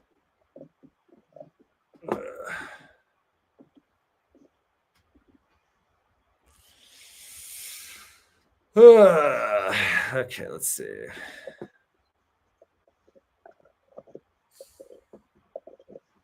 This is funny. From Andrew Mahoney. Windy day yesterday. Saw a board with step-ons under the chairlift. Girl walking down for it was not stoked. I saw a board with step-ons come all the way down Super B, and it hit that last head wall at the end and launched into the trees. They never found it. It's probably still in the trees, like 30 feet up. It's probably 30 feet up. Got to look up, see where it is. Still not as good as back in November when we got that big powder dump. Me and the boys, we were doing one of the Woodward Wednesdays or whatever it was, the men's league. And we were coming up Timberline and all six of us are on the chair. And I was like, does anyone see that? And they had it like roped off at the top, like this big pow area. And there was a board. And I was like, does anyone else see that? And they're like, what? And I was like, it's got clues on it and there's no high backs. Someone ejected their clue from the chairlift. Just gone. Yeah, I saw yesterday, actually. I thought I showed it to you, but there was somebody on Instagram posted, they were like bitching that the lifties were handing out like leashes for step-ons because they're like, yeah, we've had a lot of problems with step-ons. So here's a leash. And the guys were like, why do I need a leash? Why don't skiers need a leash? And you're like, well, they have brakes. You just have a fucking spear with step-ons on there. Like, and that was all the comments. I'm like, no, that makes sense. Like, it comes in the box. Like, no other binding comes with a leash still but those. So if it comes in the box, general rule of thumb, you're probably going to need that. So don't throw that away. And it's nice that Bert Nardi has realized that problem. So, wow, one of the few things they actually realized. They actually had some self-awareness for once. Yeah. Fuck that brand. Yeah. Free leash, though. All right. We got arcade. What's the skill level difference between the Gamma and the Gamma PX? It's not really a skill level difference. It's just you want something that's a little stiffer and with more camber. That's the difference. Yeah, like it's more you could like a solid intermediate could ride either of them. Just the APX is going to be stiffer and it's going to have more spring to it. That's it. Yeah. So let's see. All right, we'll take this one from All Out Production. Where do you guys ride in Utah? Heading to Snowbird for a week and a few days. First time and super hyped. What's a don't miss? From snow to weed spots. There's no weed. There's no weed. Don't be that guy. Just be scared. Yeah, if you're gonna smoke weed, make sure you're hotboxing your car. Don't be doing it out in public. Yeah. Go into the trees if you're gonna do that. Like, there are cops everywhere at the resort looking for weed smokers. We saw it this past week. But that being said, in a plus side, you're heading to the Bird in a week when they're about to get pummeled. That's the only good time to go to the Bird, from what we just learned. Yeah, it's very steep. Very steep. Very good. steep. So there's that. Yeah. Some don't miss things. I think you should go look at the Joseph Smith Sphinx. Yep. And rub its butt for good luck. You got to do that. You know, that's a good one. If you can, go to Brighton. Definitely go to Brighton. 100% go to Brighton. That place is a vibe. Might be my favorite mountain I've ever ridden, and we only got to ride about not even half of it because it's closed. Well, still. no, you only. I did the fucking Brighton tour and hit every chairlift. Yeah, I only got 2 chairlifts, but there's only 3 or 4, maybe, I don't know. But no, there's Brighton's amazing. Oh, well, you only need 2. So no. You didn't even go up Great Western. You didn't go to Snake Creek. We only need 2. I fucking hit him. Liz and I did the tour.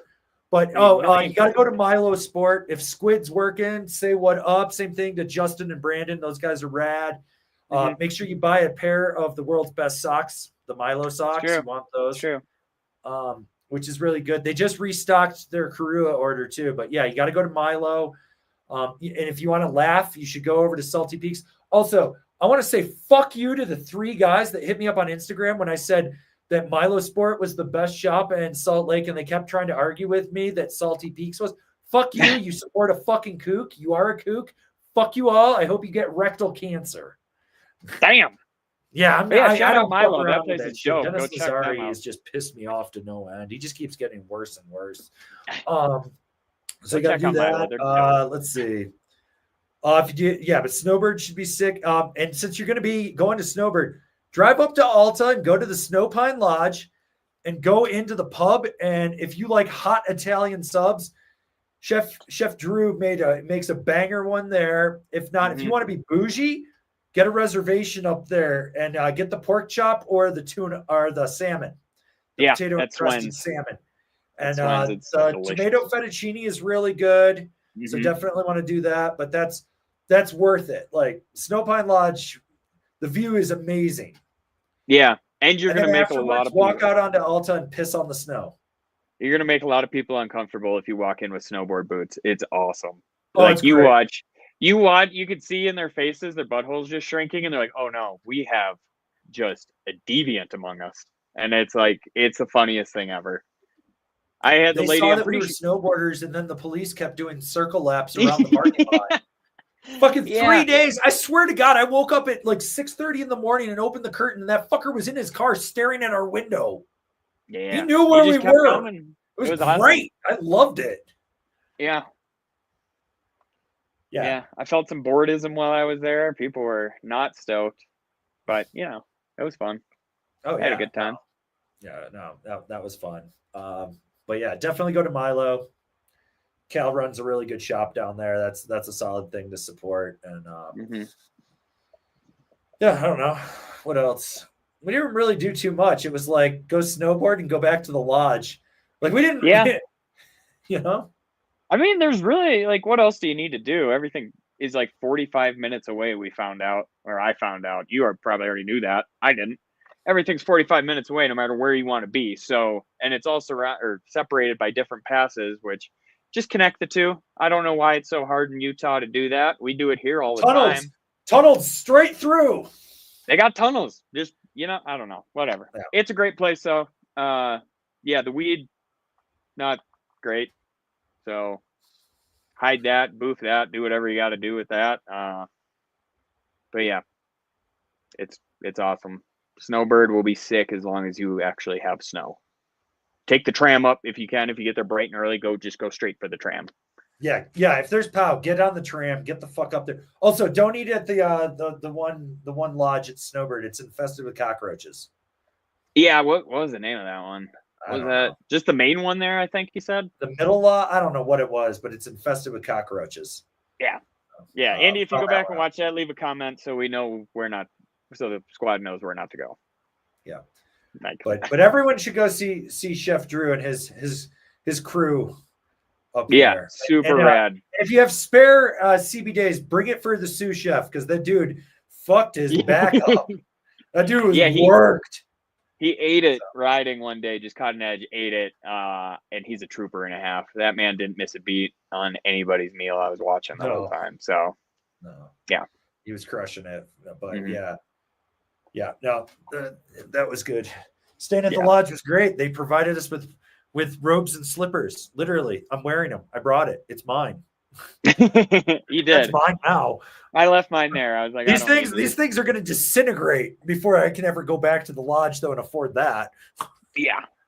But the food was good up there. Even the pub amenities food that they have. Looks like they have music on Tuesdays and Thursdays, so something to consider. Yep, and then Saturdays and Wednesdays they have music downstairs, I think is what it was. Yeah, there you go. Yeah, they got music. They got a great atmosphere there. And free hot cocoa.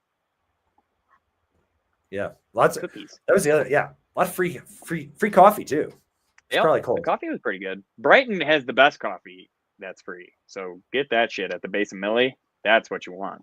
That's the good stuff. Yeah. Yeah, the croissants at the Center Lodge at Brighton. Fucking phenomenal. Mm-hmm. Best $12 I've spent on a croissant. That's actually not that bad for how big they were. Those things are huge. Yeah. Let's see. Okay.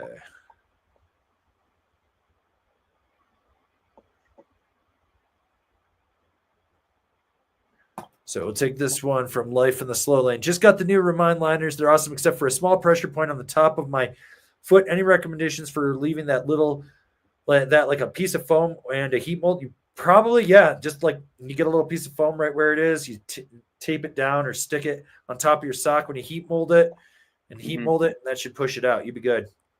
Yep.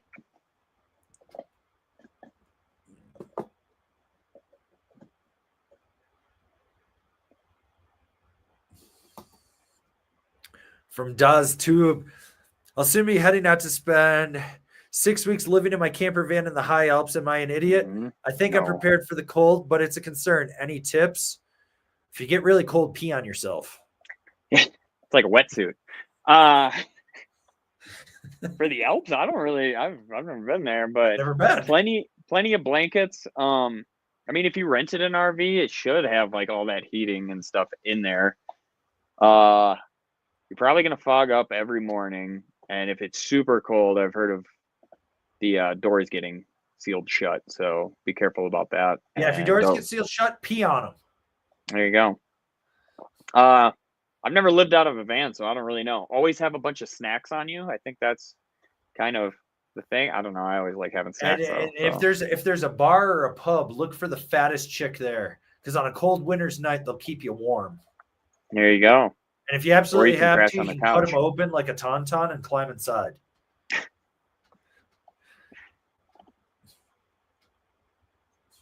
And, of course, we've got to give a shout-out to our boy Rob Dow, the owner of Wired Snowboards, wiredsnowboards.com, up in Vancouver. Dude makes some really good boards. You guys should check it out. And if you're looking for a custom graphic, they can do that. They also do urethane sidewalls. So we love it when Rob pops in, and we love hyping him up. We're stoked on everything that he does. So definitely check that out. Plus, the Devin Walsh for this year had the sickest graphic, in my opinion. Yes, it did. There's nothing better than seeing an homage to Enter the Dragon with Devin Walsh on a GT snow racer flying out of the sun. Yeah. So every time I see it, I just think of everybody was kung fu fighting. Easy there, Carl Douglas. Yeah. All right. Let's see. From Manuel Lunware. Hey, upgraded from an Evil Twin to a K2 Hypnotist last year, and it was the best decision ever. So now I want to upgrade my Battalion Party Wave Plus to another board for POW without 3BT. Recommendations? Lay it on him. I mean, you could go like a K2 excavator if you like the way K2 boards ride. Otherwise, I would say, oh shit, all the ones I'm thinking of have like a spoon in the nose. Spoon's different than 3BT though. Okay, I didn't know if that was. Otherwise, Mine Expander and the Roam Service Dog would be the ones that I was thinking. What do you got? So you might want a Ravine or a Ravine Pro. It depends on how stiff you want it to be in there. That would be a good one. Jones Storm Chaser is another one that comes to mind. You also may like, God, what is it? I was thinking of. Well, definitely an Endeavor Archetype. It's my favorite POW board of all time. Mm-hmm. Like, had 3 of them. So yeah, that should give you a few options there.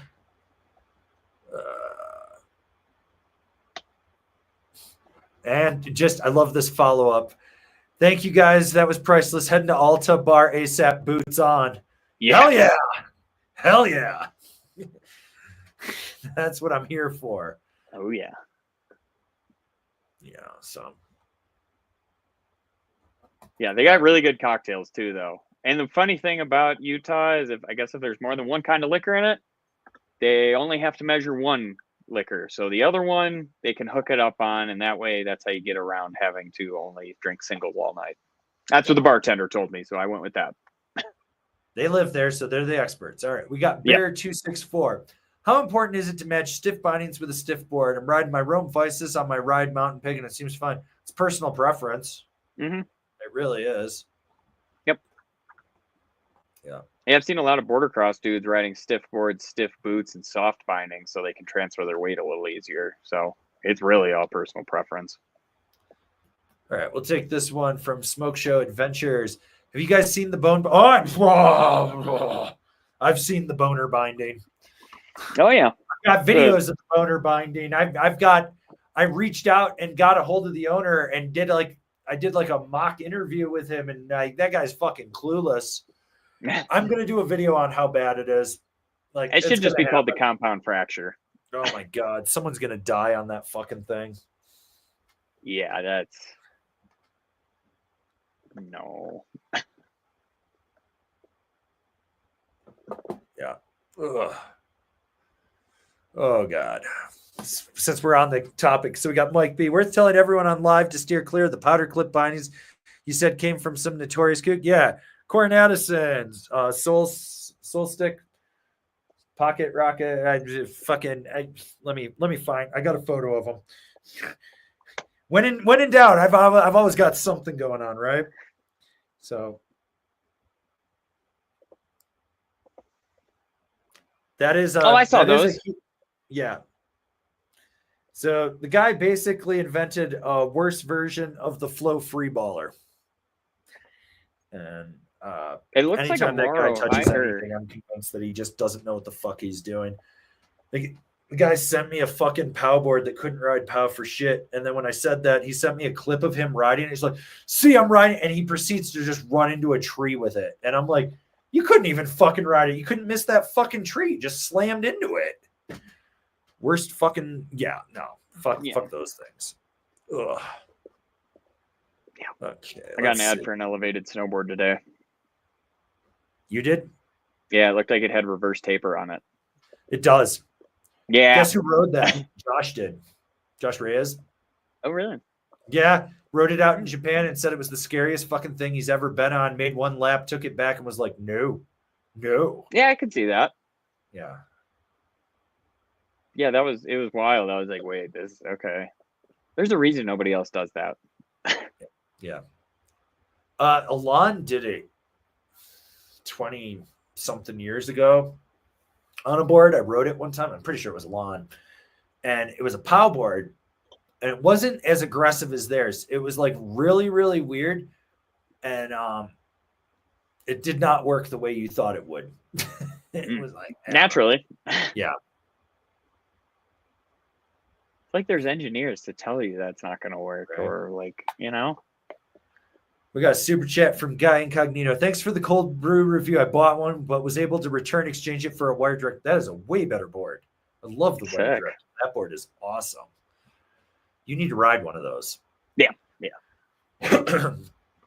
All right. Let's see. We'll take this one from Sean. Is the Katana Pro full wrap next year just a rename of the cleaver? Yes.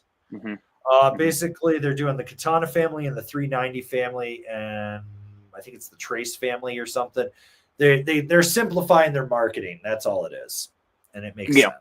So.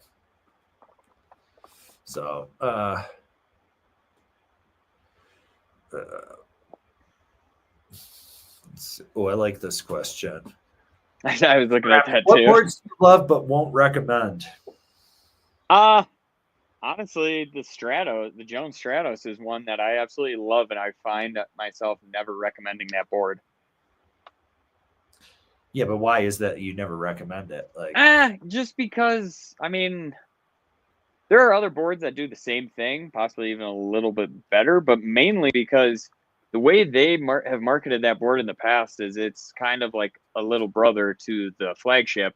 And in reality, it's more aggressive than the flagship is. So that's why I'm like, the general public, for the most part, when they're looking for a board like that, they're 9 times out of 10 looking for the flagship.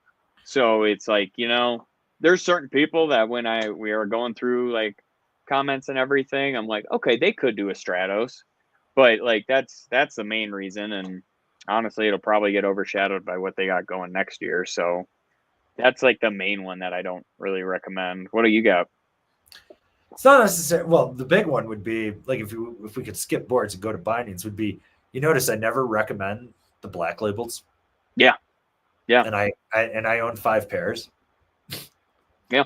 Nobody needs that. But in terms of boards, it's like love riding the Megadeth, but 99% of people don't need it. That's true.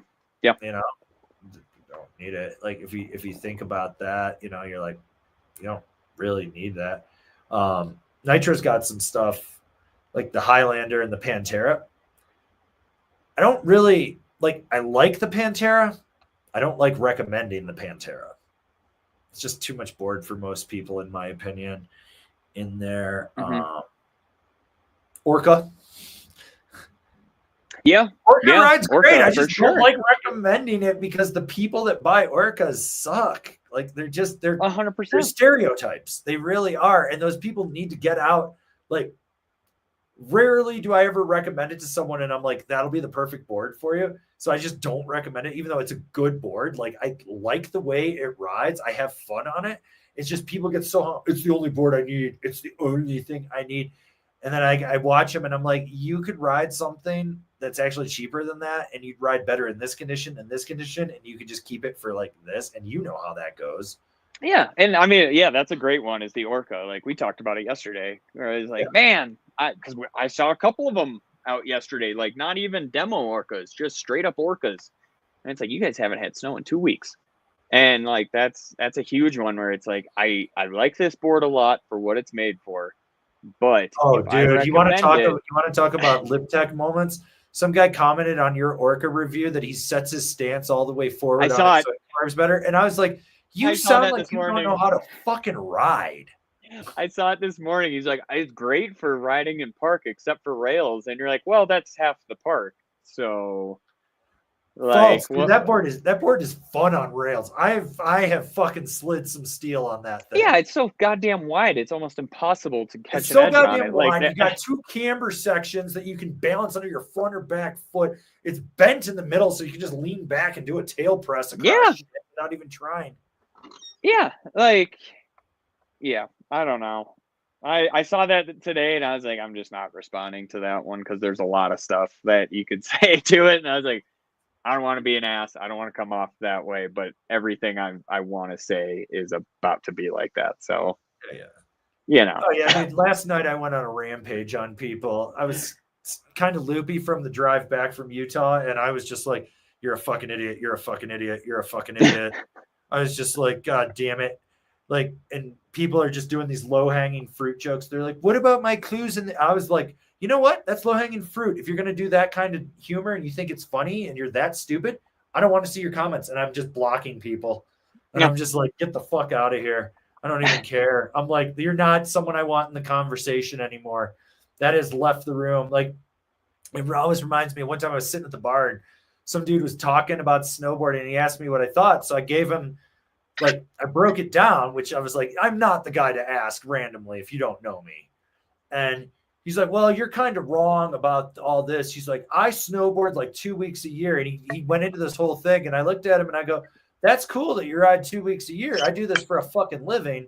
And I was like, I've ridden every board you've talked about. And what you're saying is not true at all. It sounds like you don't know how to get it on edge. And it sounds like you suck at snowboarding, which is pretty obvious because you only go snowboarding 2 weeks a year.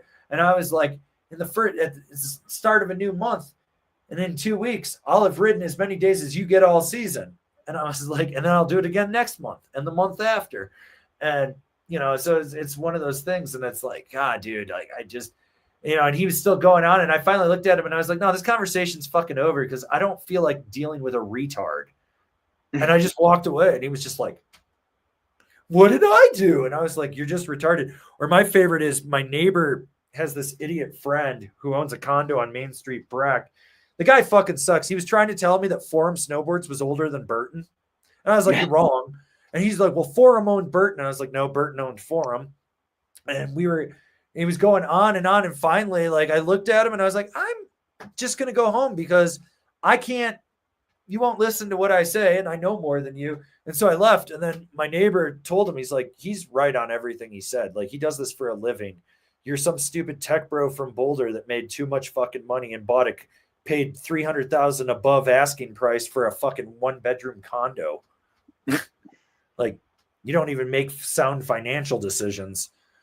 So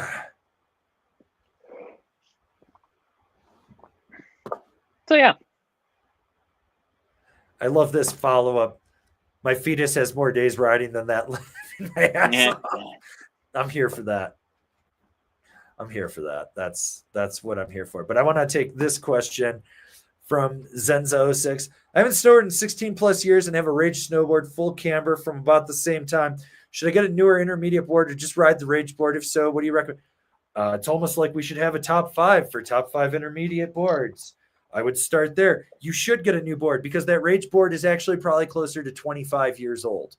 They sold a shit ton of them in bulk and people sat on them and they flooded the market. They were cheap pieces of shit with cores that were like this thick. Like, yeah. I mean, if you're riding that board and you were riding it well back then, I wouldn't pigeonhole myself in intermediate boards by any means.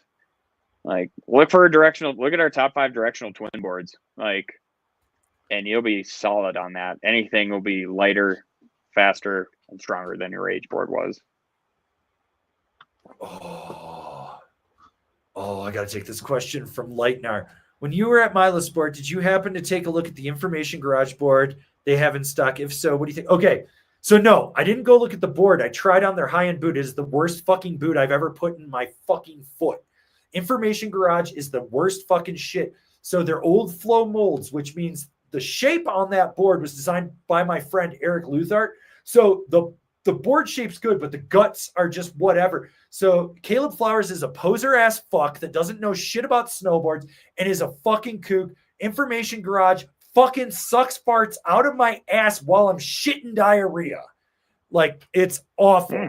So no, fuck that brand. Fuck him. Go buy from a real company. They sell a lot of great stuff at Milo. Like, the only reason he's in Milo is because he was a tag along on Jeremy Jones because they used to skate together. Fuck Caleb Flowers. Seriously, $289, $239, $289 boot. $289. $289 boot that's an old Celsius Climate mold. That boot, the liner was the worst thing I've seen. I'd rather ride a Burton rental boot than ride that thing. Like, anything that has information garage on it is cheap garbage. Also, if you are going to buy an information garage, go on S-Sense or whatever it is, that fucking bougie ass website. You can buy information garage boards for like $125. Do I recommend it? No. Fuck that brand. Fuck that kid. Yeah. That kid's a poser ass fuck. He's a piece of shit. He's a ball clinger. He needs to go back to Kentucky and go back to fucking his sister. Oh, there you go. Yeah. You can tell I'm a little heated about that one. Yep. Yeah. Had a great long chat with some real people that matter in the snowboard industry about that and how much that guy sucks. Like, people that I respect highly. So one of which said I wasn't angry enough. And I said, if I start doing video essays where I shit on things, would you be happy? And he said, bring it back. So I was like, I'm on it. So no, fuck that. Fuck that, dude. I feel bad. I felt so bad when I had to ask Brandon at Milo to grab those boots for me. I should have gave him some money, just being like, hey, here's a tip for getting these out. I'm not going to buy these, but like, thank you. Yeah. Worst, like the liners were crooked. Dude, I looked at it and like when I popped so I pulled the liner out of the boot and, it's got the eyelets, like the 3 eyelets that go up.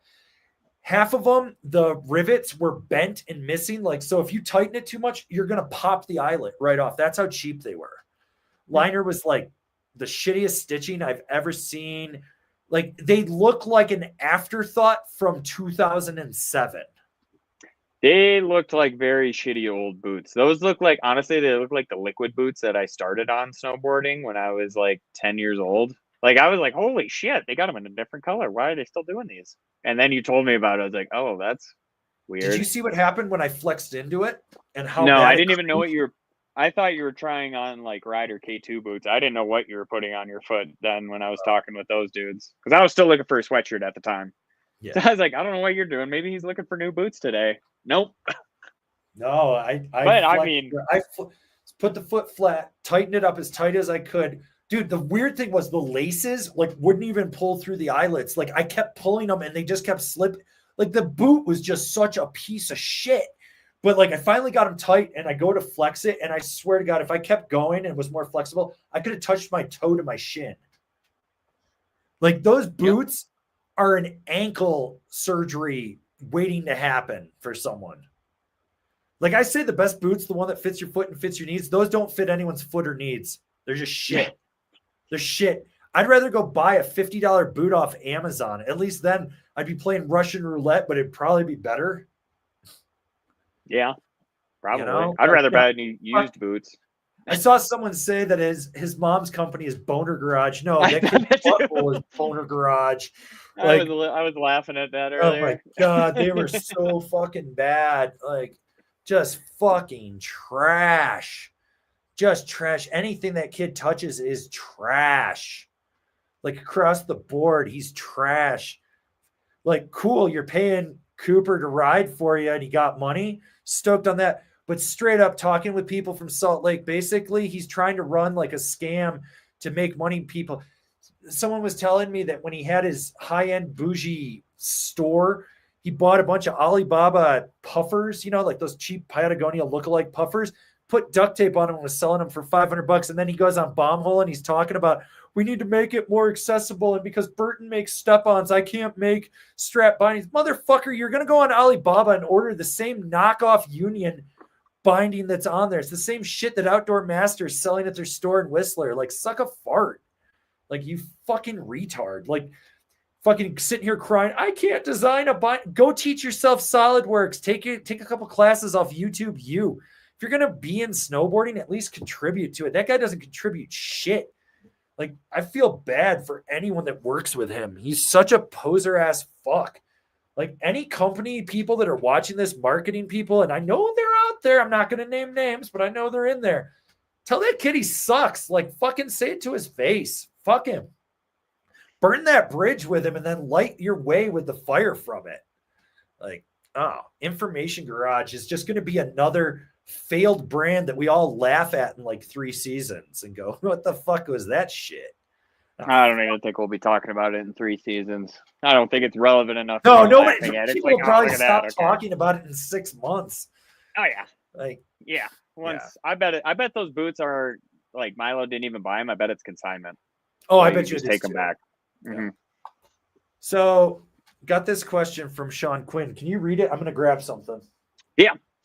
Have you guys heard anything about Jared Elston's pro model with Arbor, the El Camino, I believe it's called? Yeah. Avon wrote it. It's right here. Yep. El Camino. Pretty sick graphic, if you ask me. Sick graphic. Weird board. It's very weird. It doesn't, because he rode the alternator for Nitro, and I love that board. You love that board. Like, that's a great board. Great board. I rode that at Brighton on Monday, and I was struggling with that thing to figure out. Great for setup turns, would probably have been good if there was like an inch or two of dust on top of a groomer or the rest of the snow. In POW, it's probably phenomenal, but around it, it's very weird. Like when you load it up to pop, you don't really pop out. You just sort of pop up with it. It's yeah, like I said, we'll have the full review up on Angry Snowboarder VIP because those the early reviews will start dropping April 1st. So this one will probably be like in the first 10 days or something. But yeah, it was weird. And I wasn't the only one that did it. And I was riding with some of the Nitro guys, and one of them was on this, and we started talking about it. And I was like, it's not like an alternator at all. Like I feel the alternator's a better board through and through. So sounded like a renegade to me, or a renegade to me. Renegade. Renee. Renee, what you doing on that rail, Renee? Mama always said you could slide through a kink. You didn't know what you're gonna get. He just showed up to Aspen one day and won a contest, and they gave him a medal. They said it was extreme or something. The poor kid is doing like he's probably never even seen Forrest Gump. Probably not. He's probably like, what is going on right now?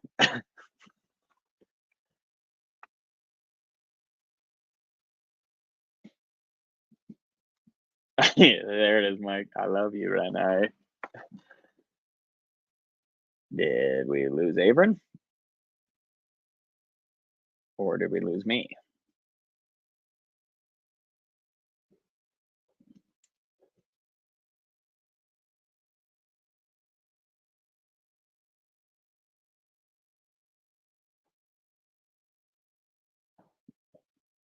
There.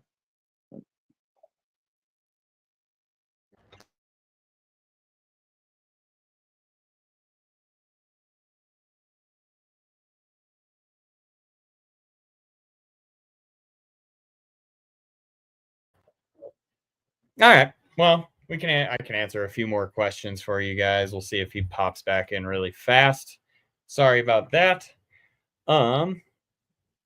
Just a quick one for Jeremy here.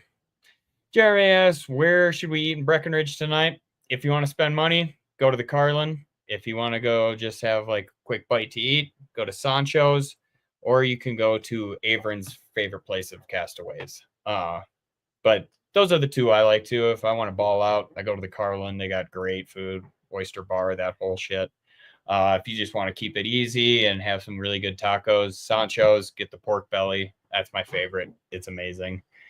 And we'll just keep on moving, see if he ever comes back. Who knows? Let's go. Diligent B.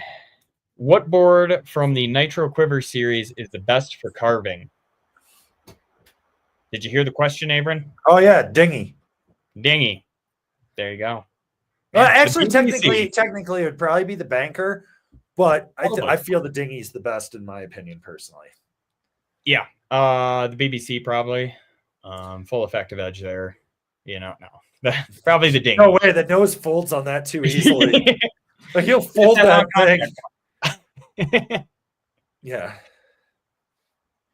Yeah, no, that's like, yeah, no, you'll fold that thing for sure. So let's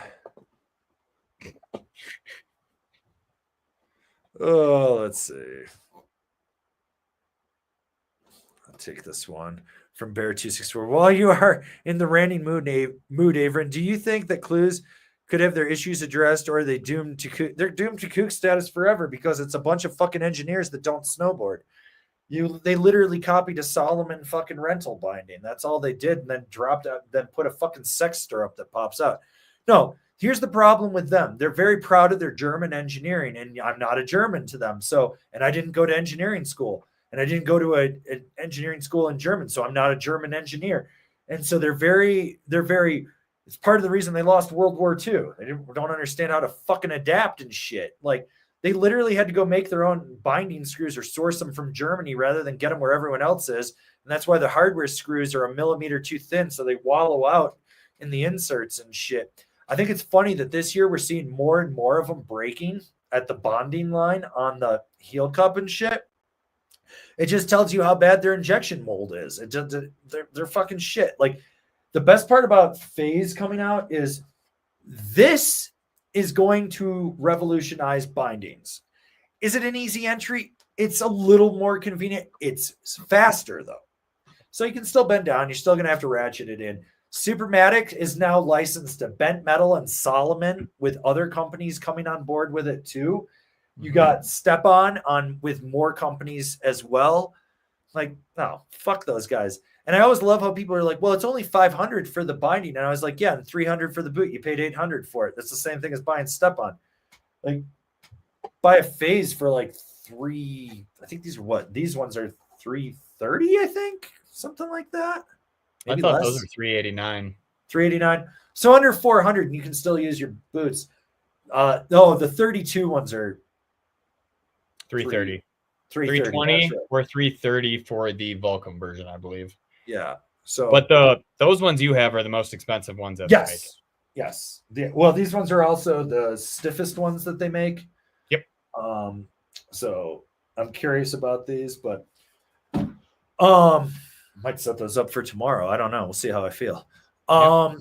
Yeah, no, like there's a lot of people making kooky ass products. Here's my theory on this. They don't have friends that'll tell them no, and they're also the type of people that won't listen to an expert when they go this. These are probably the same type of people that have terminal bone cancer, and the doctor's like, literally, there's nothing you can do, and they fly to fucking India or something to go see some faith healer, and they con job them, kind of like in the movie Man in the Moon with Jim Carrey, where he does it when he's playing Andy Kaufman, that type of shit. Like, no, it's fucking stupid. So anyways, but yeah, I don't think I need to. I just need to say, I love you, Renee. So, you know, I don't know. Let's see. We've been here over 2 hours. I'm tired. I'm hungry. I have to walk my dog. I have to call my family, make sure my dad's still doing okay. One more quick. What you got? What do you got? Because it was the boy. There we go. That's our boy. Yeah, it's Chef Drew. Yo, what up, guys? It's Drew at work. Can't really hang out. Wanted to pop on for a second. It was Red shredding with you guys. Seriously, go to the Snowpine Lodge. Take a bunch of people. Get a bougie ass dinner. You can get the group dinner, which is even cooler, because then you can just order stuff and I'll serve it. And like that's a really good thing. Or go up to the pub. Let's lower some property values in Alta and make some rich people feel really scared. But yeah, like definitely go see Chef Drew. He's the man. That's what we want. So shout out to him. Shout out to the Snowpine Lodge for hosting us for 2 days. It was a great time. Yep. Definitely a fun time. Even if that weird cop guy that kept circling the parking lot was vibing me out. He knew. He just wanted some of the goods. He did. Yeah. Yeah. So yeah, definitely go do that though. Go check them out. That he does some really good food, and look forward to see what else he's working on in the future. So. So thank you again, Drew, for taking care of us. You were the best. Stoked on that. Hopefully your night goes well tonight. Not too many people coming over from Sundance. Yeah. Okay, so we're going to get out of here. I need to go get some food, take a nap. I don't know. Play video games, scream at the TV, yell into the void of life. I don't really know what's going on anymore. Maybe work on my book. And then I've still got 2 board boxes I haven't even opened. I got to see what's in those and shit and start organizing stuff like that. We'll be back next week for sure. Next week, we'll go through the catalogs next week and try to talk about some stuff with you guys and whatnot and go from there. But thanks again. And videos dropping daily. Now, oh yeah. If you're looking for snowboard stickers, angrysnowboarder.com. Go buy some stickers. Get some cool stickers. Seriously, buy some stickers. It's got the highest profit margin for us. That's where we make our real money. Yeah. If you don't, Sean White in a leather jacket will destroy you. So he will destroy you. For him. He will. He will. He will show up to the tram at Snowbird, kick you in the side of your knee, and run away. Light your snowboard on fire, and then peace out with your mom and your girlfriend. Yeah, exactly. He will come over and fist fight your dad in front of your grandfather. You know, he will come over and steal all your Four Locos. Yeah, I could see Yeah. that actually. So, anyways, we're Thanks, going to get guys. out of here. We'll see you guys.